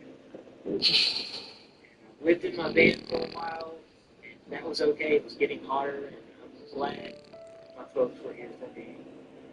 But if it been a little longer, I would just need to prepare better, especially during the summer, because it's amazing, but I don't think you're supposed to. So you just got to do more studying up on this. But as long as the sun's down, it's usually cool enough to sleep. I was working at a shift job at the time. Given that I'd like to focus on the story, I suppose I should pick easy mode. I'd feel bad if I brought the team down by failing my checks. Huh? Oh, come on. Don't worry about that. RNG is the lifeblood of role-playing games. I'm going with authentic mode for sure. Never knowing what you might have to overcome. Ugh, Doesn't that sound exciting? I'd rather be mentally prepared for what might happen. Travel more. All right, then I'll mark down Farina for easy mode. All her checks will be successful by default. As usual, Navia and Linny will play on authentic mode. But if I did get this disability, What about you, dear partner? How would you like to play? third world country.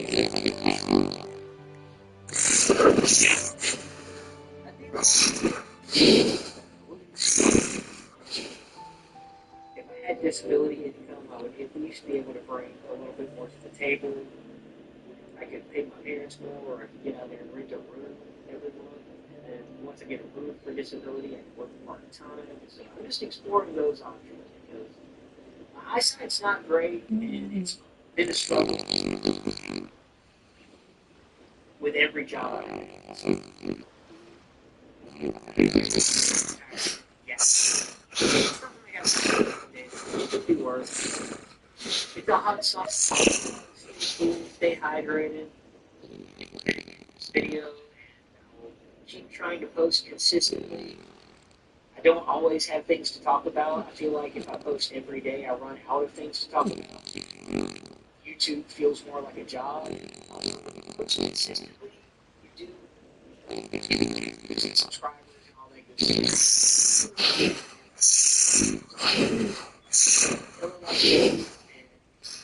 Share my life, so thanks for listening. Are you sure?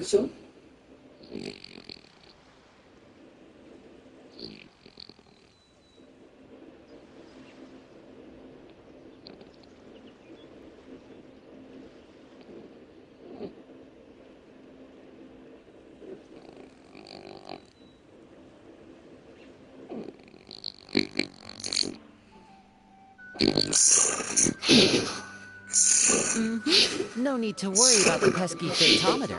Pretty good choice if you just want to relax and play the game. Honestly, I don't think Clorand would make things too difficult for us, no matter what the phaetometer says. Isn't that right, Clorand? No promises. That wasn't super reassuring. Well, anyway, enough talk. Let's get started. I want to experience at least a good chunk of the story today. Speaking of the story, why is the beginning scene on a beach? Well, that's because... a long time ago, back when human civilization was still in its infancy, powerful demons and evil sorcerers ruled over the land. They created a host of monsters and sent them to slaughter all humans in existence. Soon, a group of human rebels banded together. With their swords raised, they swore to brave the darkness, and in doing so, subdue each and every monster that sought their destruction. They became known as the Marachaussee Hunters.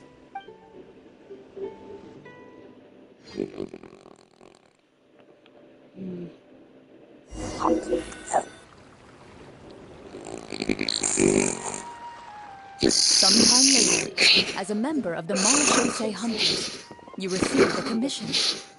Following the address provided on the message, you take a boat and arrive at this strange city.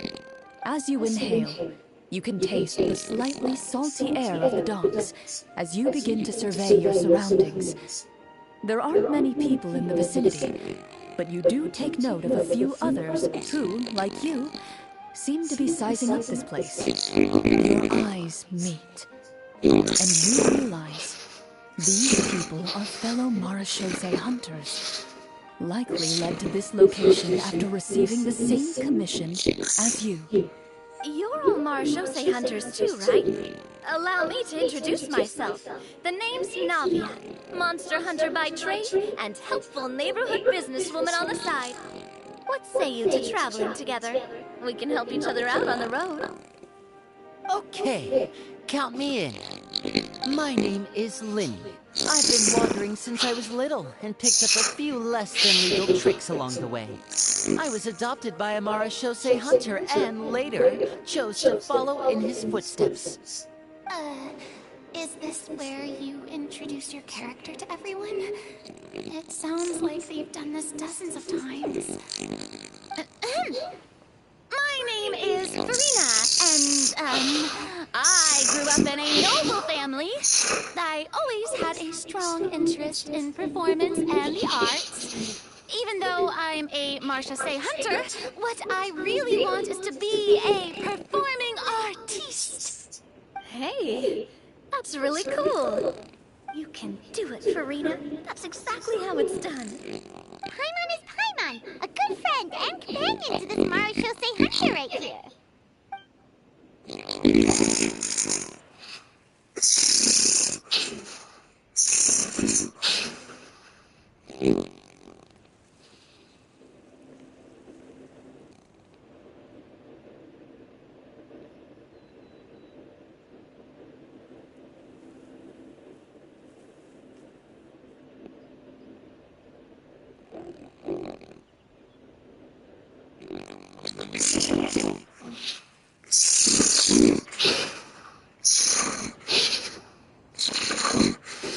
I've been studying medicine ever since I was a child. I want to do my part to eradicate these monsters and use what I've learned to heal others. Oh, welcome, welcome. When we face the monsters, I'll make sure to charge in front to give everyone some cover. You can take care of the healing at the back. You open your envelopes at the same time. The message reads, "To the honorable and trustworthy Marachose hunters. Our kingdom is currently facing a grave crisis. The lands outside the capital have been overtaken by monsters, and our people are being led astray by forces of wickedness. We beseech you, please help us resolve this crisis and return peace and stability to our home." Huh. The layout of this city looks super familiar. It kind of reminds Paimon of Mondstadt. The Scriptwriter must have used a real-world city as a reference when coming up with the map. As experienced hunters, the layout of the city reminds you of places once traveled. You recall the sight of tree-lined streets and the gentle tranquility of days gone by. Yet, as you regard the city in front of you, it appears to be little more than an empty shell. Its hollow gates are open to you, beckoning you to come forth and bring salvation back to the town. I carefully read every line of the letter and turn my attention to the signatures at the bottom. Who issued this commission to us? You see a long string of unfamiliar names. It would seem that many of the residents of the city issued this commission together. They sensed that things were not right within the kingdom and sent a distress signal to the outside world.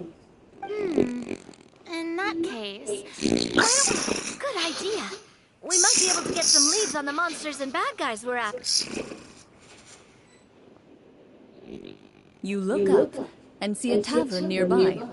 It appears to be open for the day. Why don't we go check out that tavern?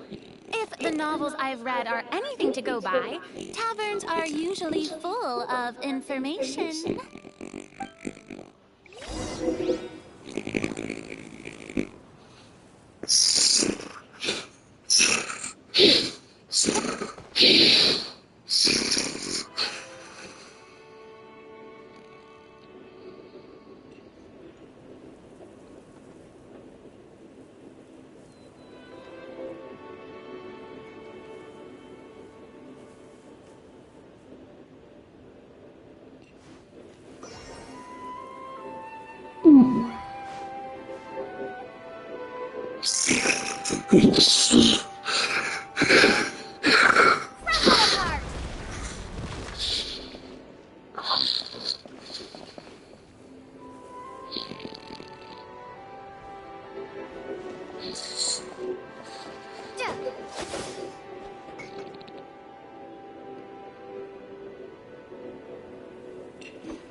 As you approach the tavern, you find a plainly dressed woman standing nearby. She appears to be rather troubled about something.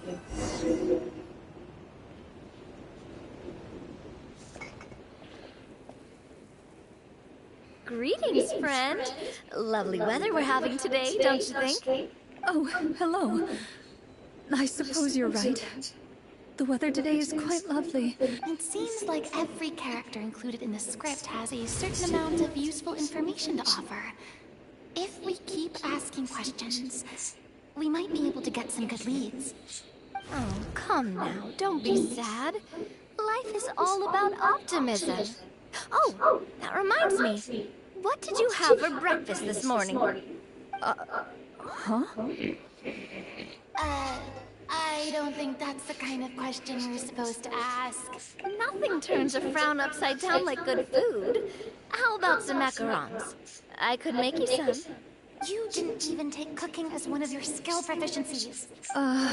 That's not necessary, miss. Excuse me. So you're someone who barely smiles. Hey! Did she just... me? Glorian must have broke character for a second. This isn't getting us anywhere. Traveler, maybe you can think of something. Are you sure? In that case...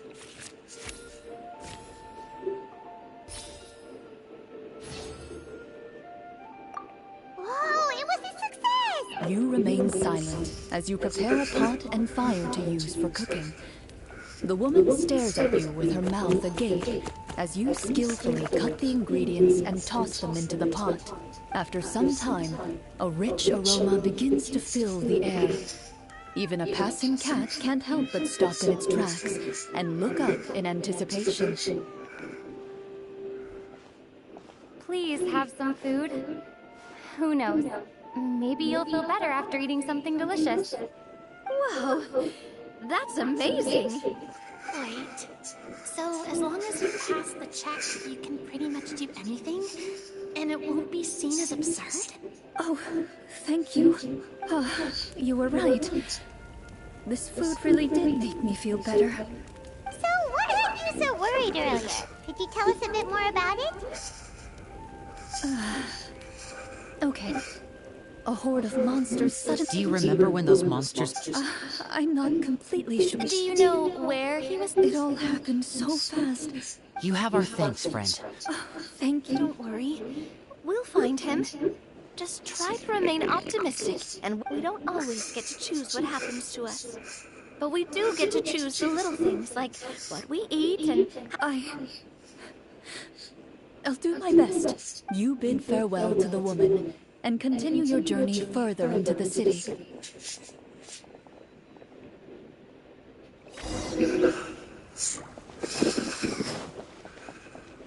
As you venture further into the city, the streets appear largely empty. An elderly woman walks past. You see her shake her head as she puts away her wrinkled wallet. A nearby merchant folds his arms and gives you a disdainful look. You get the impression that he's someone who has long gotten used to the sight before him.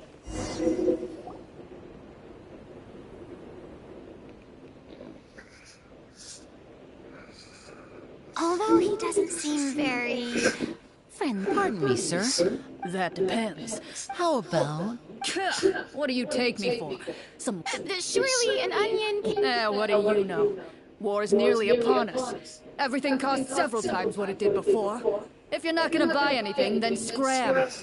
Whoa, what a nasty guy. Maybe we shouldn't even bother talking to him. But he still might have information we need. Traveler, can you think of something?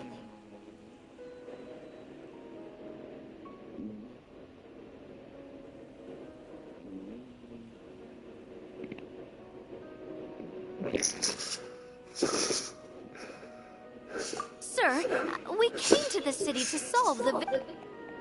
If you happen to be well informed and know a thing or two about what's going...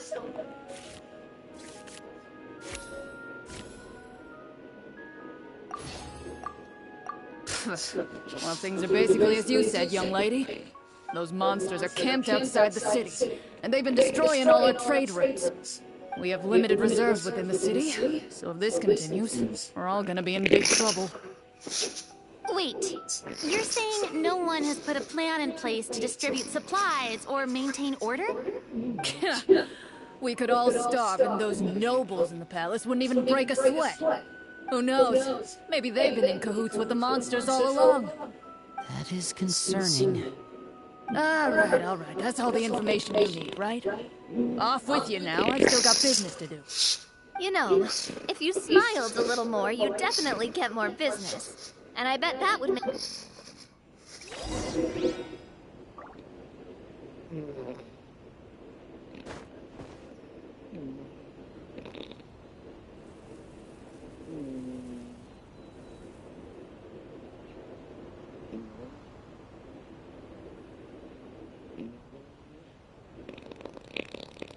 Should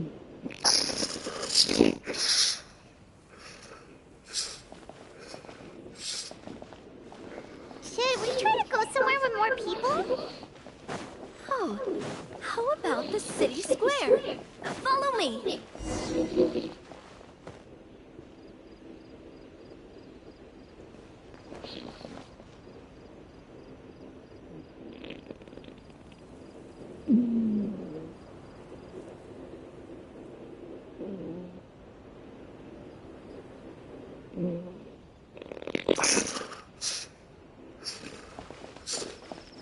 Before you lies the city's central square. You see a man with a slightly anxious look on his face, pacing back and forth, his head hanging low. He doesn't seem to notice your approach. Still immersed in his own thoughts, he shakes his head and lets out a long sigh. This guy seems promising enough. Maybe I can get some information out of him. Hello, sir. Is there anything I can do to help you? Wait, you're...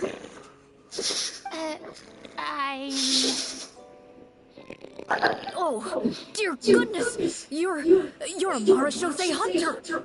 You recognize us? Ah, are you one of the people who wrote the commission letter? Yes! Oh, I didn't expect you to actually come. Oh, what great news! The city is saved! What happened here? Alas, we once lived comfortable, carefree lives. This city used to be free of monsters. The first Marechaussee hunter, Casiodor, the Golden Hunter, he was the one who drove them back. However, monsters have once again surrounded the city. Perhaps the seal that kept them at bay has lost its power. Or perhaps an evil sorcerer has been meddling in our affairs. All I know for sure is that their return has stripped this city of any chance at peace. Are there not enough soldiers to drive them out? It's not a question of numbers. The guards simply have no idea how to deal with them. Most people my age have never even seen one of the monsters, much less been trained to fight against them.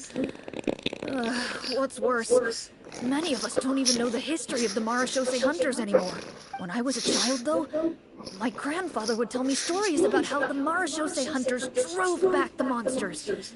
So, on the off chance that something might come of it, I decided to reach out to you. To be perfectly honest, I was starting to think all those stories were just tall tales. But now that I've seen you in person, I finally know that it was true! Well, you can rest easy, friend.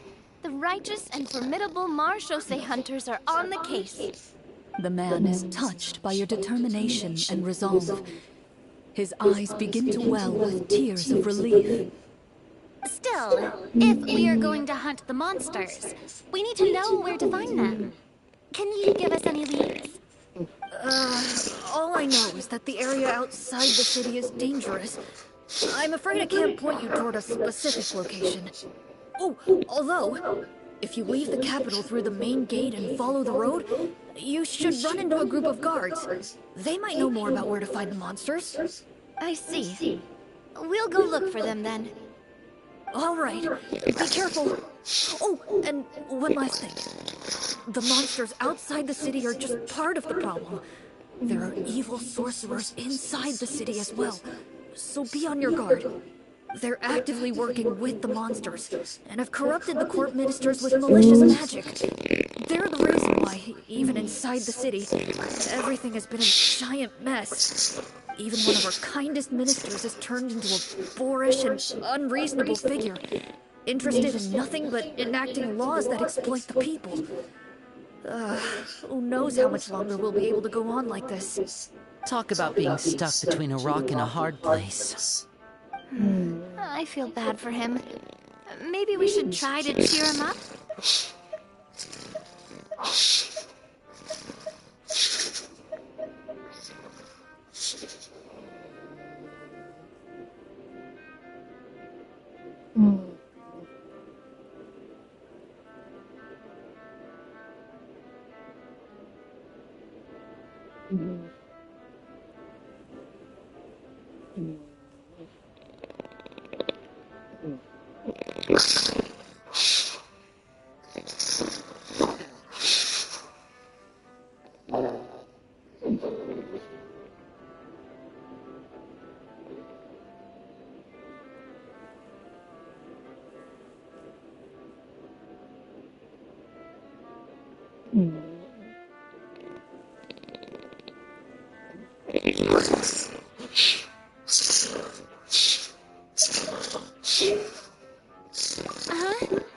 Like, now? Is this really the right time? I appreciate your kindness, but for now, it's more important to focus on the crisis at hand. Brave hunters, I leave the future of this kingdom to you.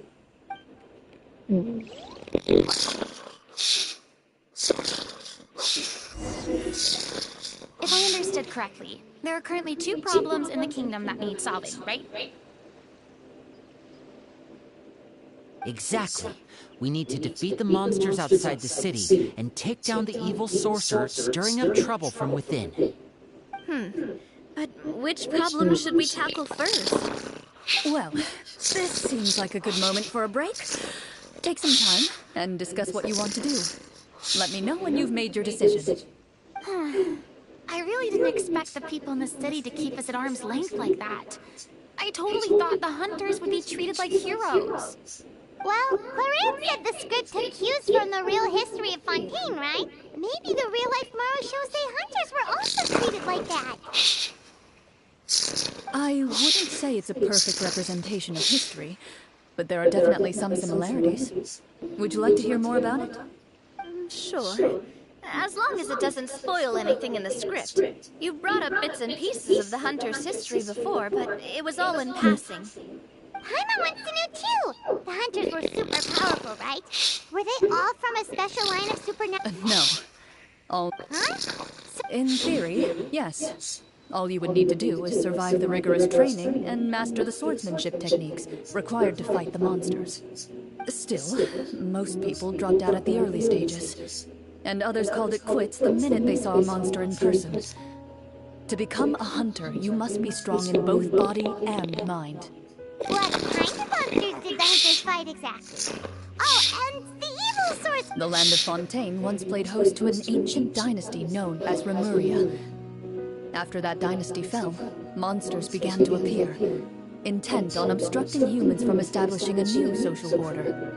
One of the ancient sorcerers of Remuria used his power to assemble a formidable army of golems. He sought to use that force to establish himself as king. Now wait a second. Don't tell me that guy was the inspiration for the evil sorcerer in the script. We still haven't found any in-game information on him yet. So, why don't you talk about someone else for now?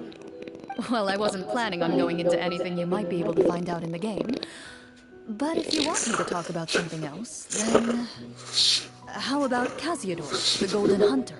Or Egeria, the ex-Hydra Archon? Wait, but those people are all from a super long time ago. Where did you learn all this, Claran? From my master. Huh, my master? You mean Miss Petronia? Someone you know? Absolutely. Miss Petronia and my father were good friends. Back in the day, she would often bring Clorinde over to play, but then... Let's not get off topic. Anyway, back to what I was saying. Responding to Egeria's call, a number of warriors followed Cassiodor into battle against the monsters. This group of warriors, under Cassiodor's leadership, became known as the Marechaussee Hunters. Yet, as Fontaine entered an era of peace, their work gradually became obsolete. The Marechaussee Phantom, originally an association made up of hunters, eventually came to be predominantly comprised of Melusines. Ah, I see. That explains why most of the people in the script have forgotten the hunters or think of them as nothing more than a legend. Is that really a bad thing, though?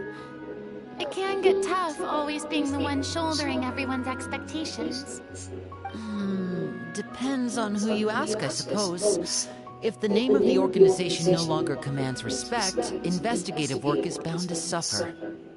Speaking of investigations, which problem should we tackle first? Monsters or evil sorcerers? I vote monsters. That's the main duty of the hunters, right? We can come back to the sorcerer later.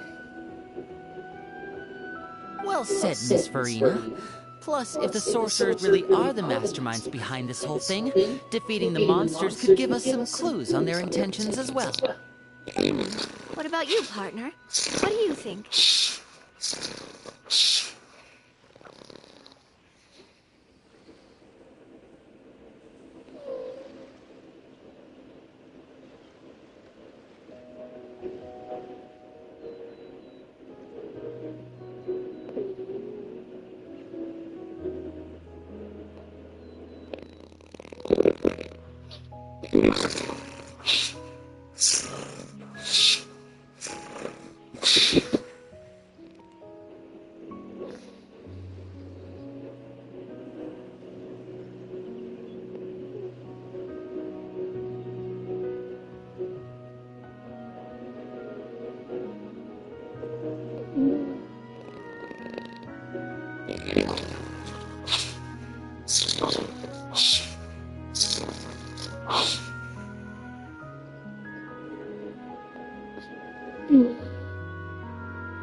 It's decided then.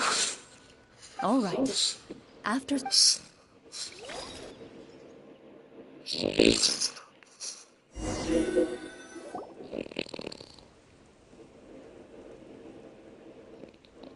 take a look around, like that guy said. You there, outsiders, halt! Who's there? An armored man approaches you. He has a tall, muscular build and a determined expression in his eyes. Just one look, and you can tell he's fought in his fair share of battles. Although he's trying his best to conceal his current state, his uneven gait and the sweat dripping down his forehead make it obvious that he's been wounded and is in serious pain. I'm the captain of the guard. I saw you sneaking around the city earlier, so I'll only ask this once. State your purpose, or it's off to the dungeons for the lot of you. Wow, it's been a while since someone's been this suspicious of us. I said talk, not whisper between yourselves. Have you ever heard of the Marechaussee Hunters? Marechaussee Hunters? Ha! That fairy tale, you mean? What, you expect me to believe you're one of them?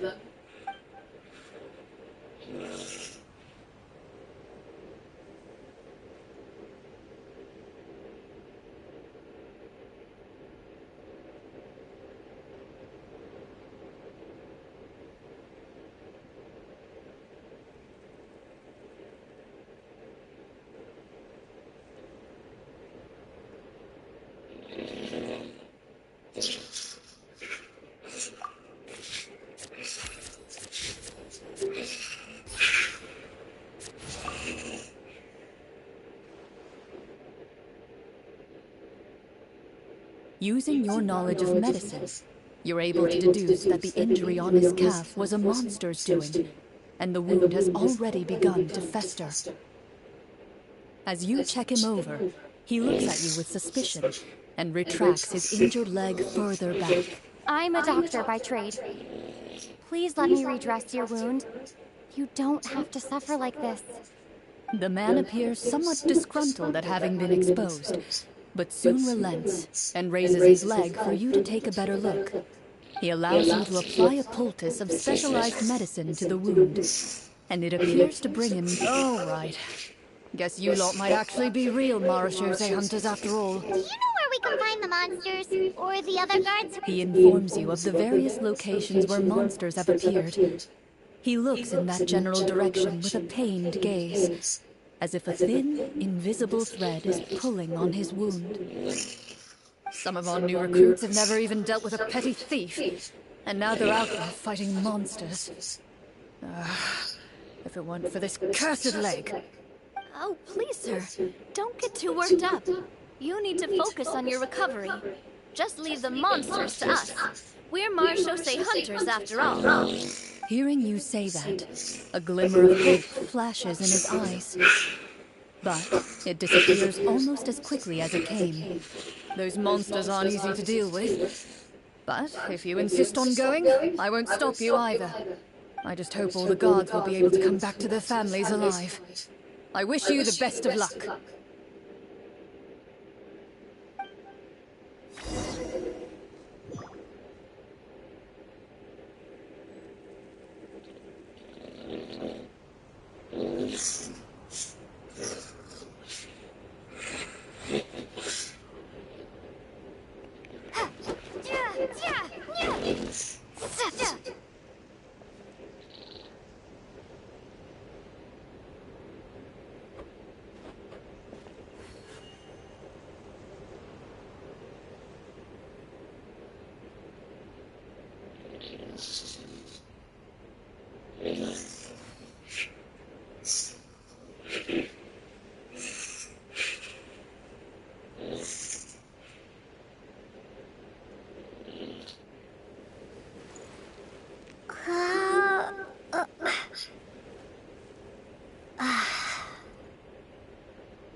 Based on what the captain said, the monster should be right up ahead. Let's go. Hopefully we're not too late.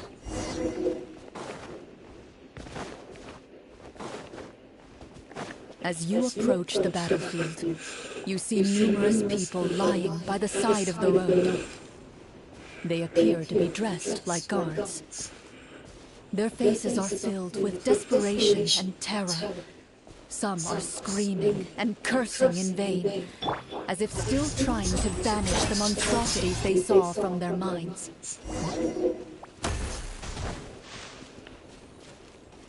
A few of the wounded look up at you in shock and disbelief.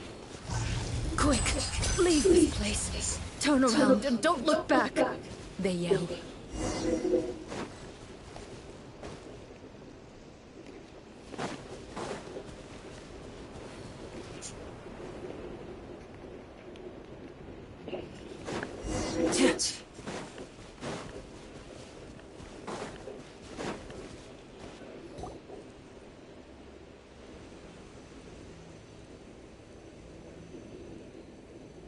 This is the place he mentioned, right? You see broken iron swords. All the signs point to one thing. A truly devastating battle just took place here. Be on your guard, everyone. The monsters might still be around. Before you can finish your sentence, you hear rustling sounds from the surrounding bushes. The monsters have emerged.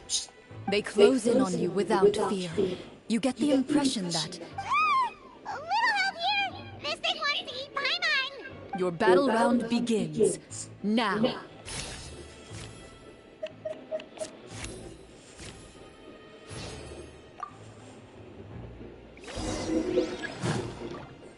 And voila! Here comes the finale.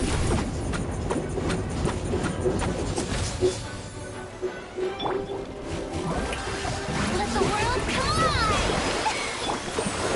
The next battle round begins now.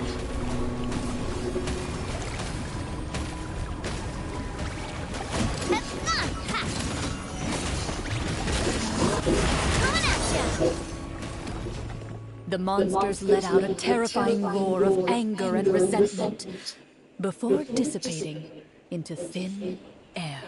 Oh, thank goodness it's over. We're lucky the Marachose Hunter class came with all those preset skill points. Otherwise, we would have been in some real trouble. I never knew the Fatometer even determines the amount of damage you inflict. If you get unlucky. That's part of the fun. Just as you begin to celebrate your victory, a suspicious lump on the ground catches your attention. A suspicious lump? Wait. I walk up to it, crouch down, and begin to carefully examine it. I've still got my right glove on, so it should be fine for me to touch it, right? As you investigate the mound, you discover that the exposed portion of with the monsters gone, the small protrusion now awaits your discovery. Ooh, the treasure chest!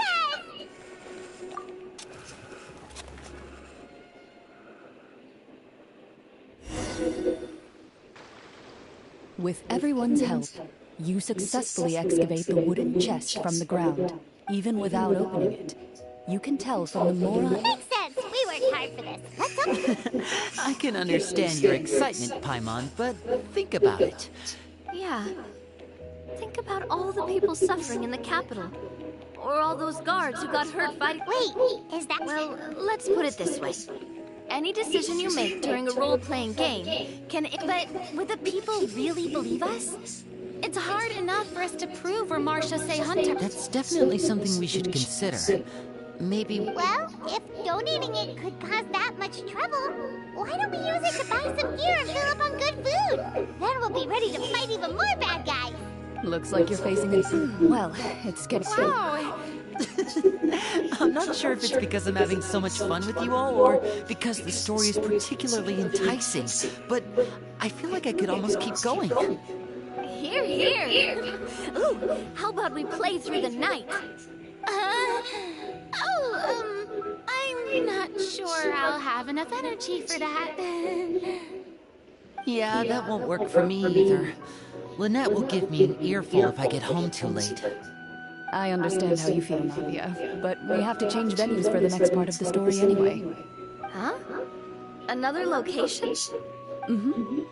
There's a special note for the GM at the end of this section that says to proceed to an indoor set for the next part of the script. Whoa, they really pulled out all the stops for this new script.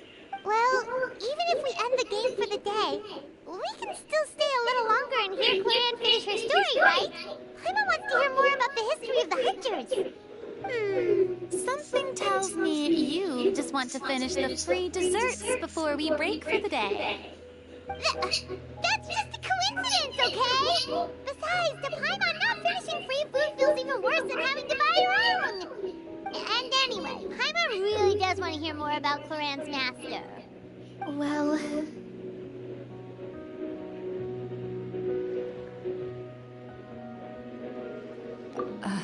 It's nothing.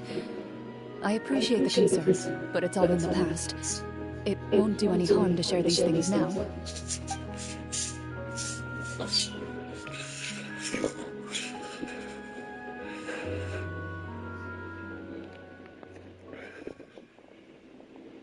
My earliest memories are of living with Master. According to her, she saved me from certain people of ill repute.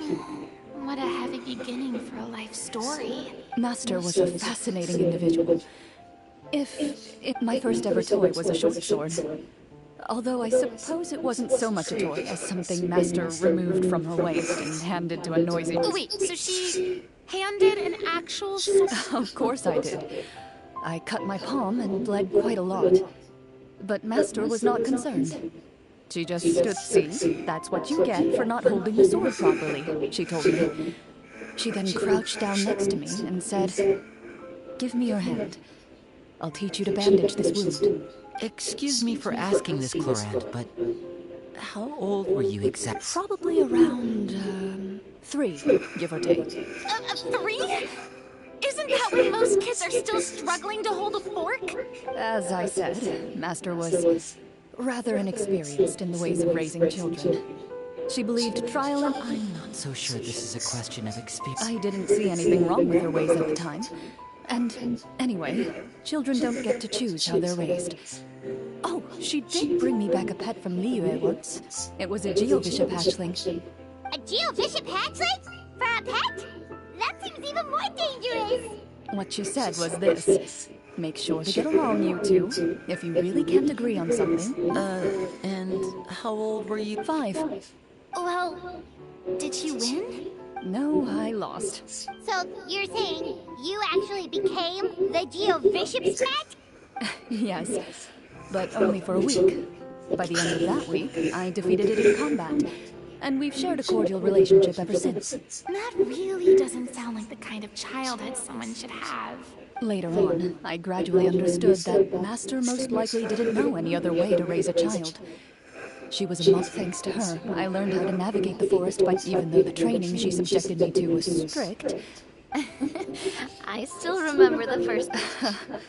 After that, though, I had a lot of fun during those days.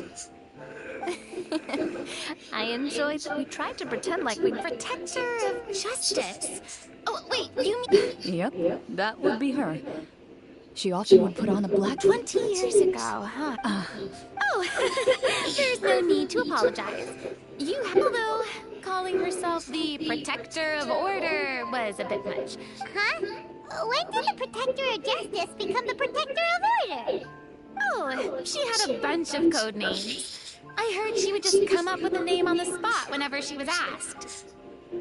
Later on, she probably got sick of answering those questions and decided to stick to just 2. The Protector of Justice and the Protector of Order. That sounds like her, all right.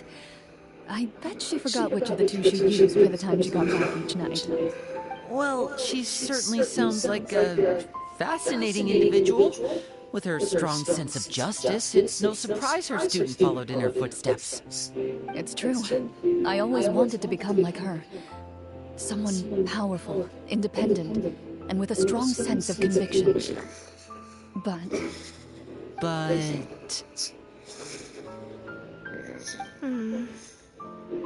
She suddenly disappeared the night I turned 10 years old.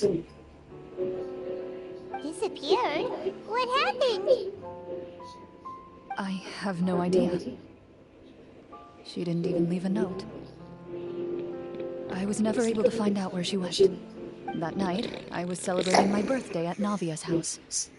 But Master never came to pick me up. When I returned home on my own, it was to an empty house. When she still didn't appear after a few days, I went to Mr. Callus's house to ask about her whereabouts. But he only shook his head. Papa probably didn't know either. I know he sent a few people to investigate the matter in secret, but they never found any credible leads. Don't worry, I understand. To be perfectly honest, given Master's personality, and just like how, when a litter of kittens reaches a certain age, the mother willingly leaves them behind. Were you upset, Clorinde?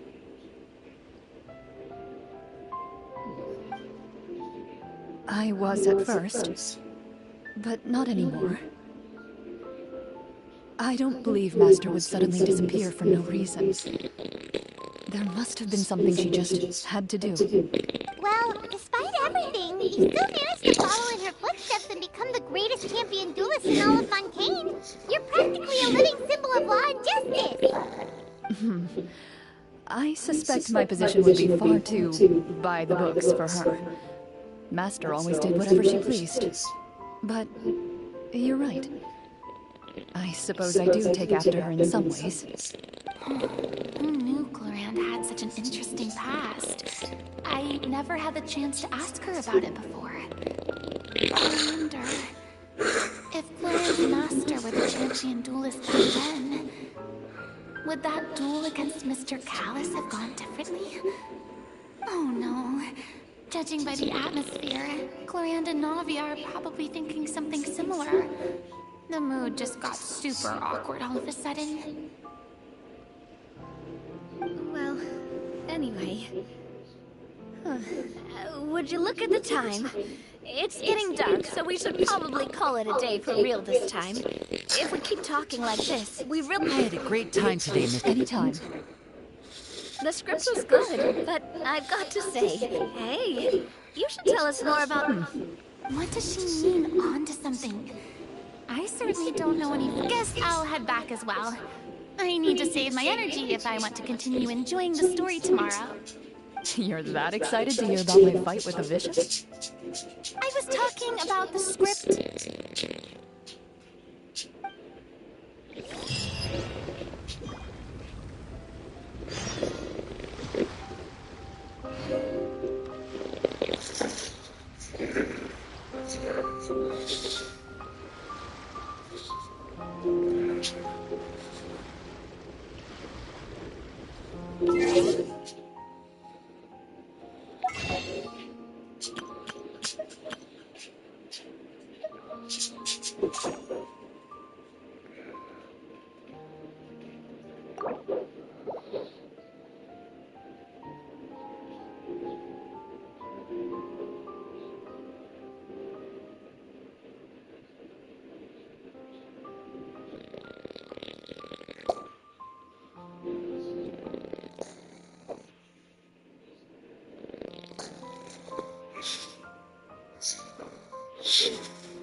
Good.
Hey,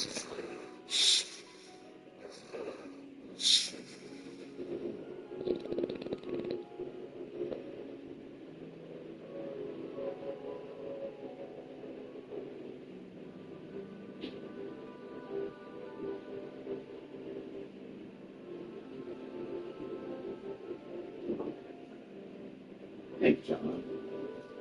John. Yeah. You eat one of the mustard flies, brother? Yeah.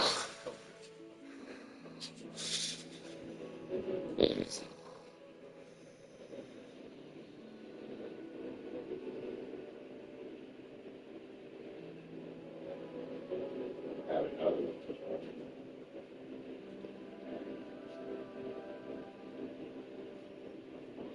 I had one last night. Since you're gonna have another one. Yeah.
Yes.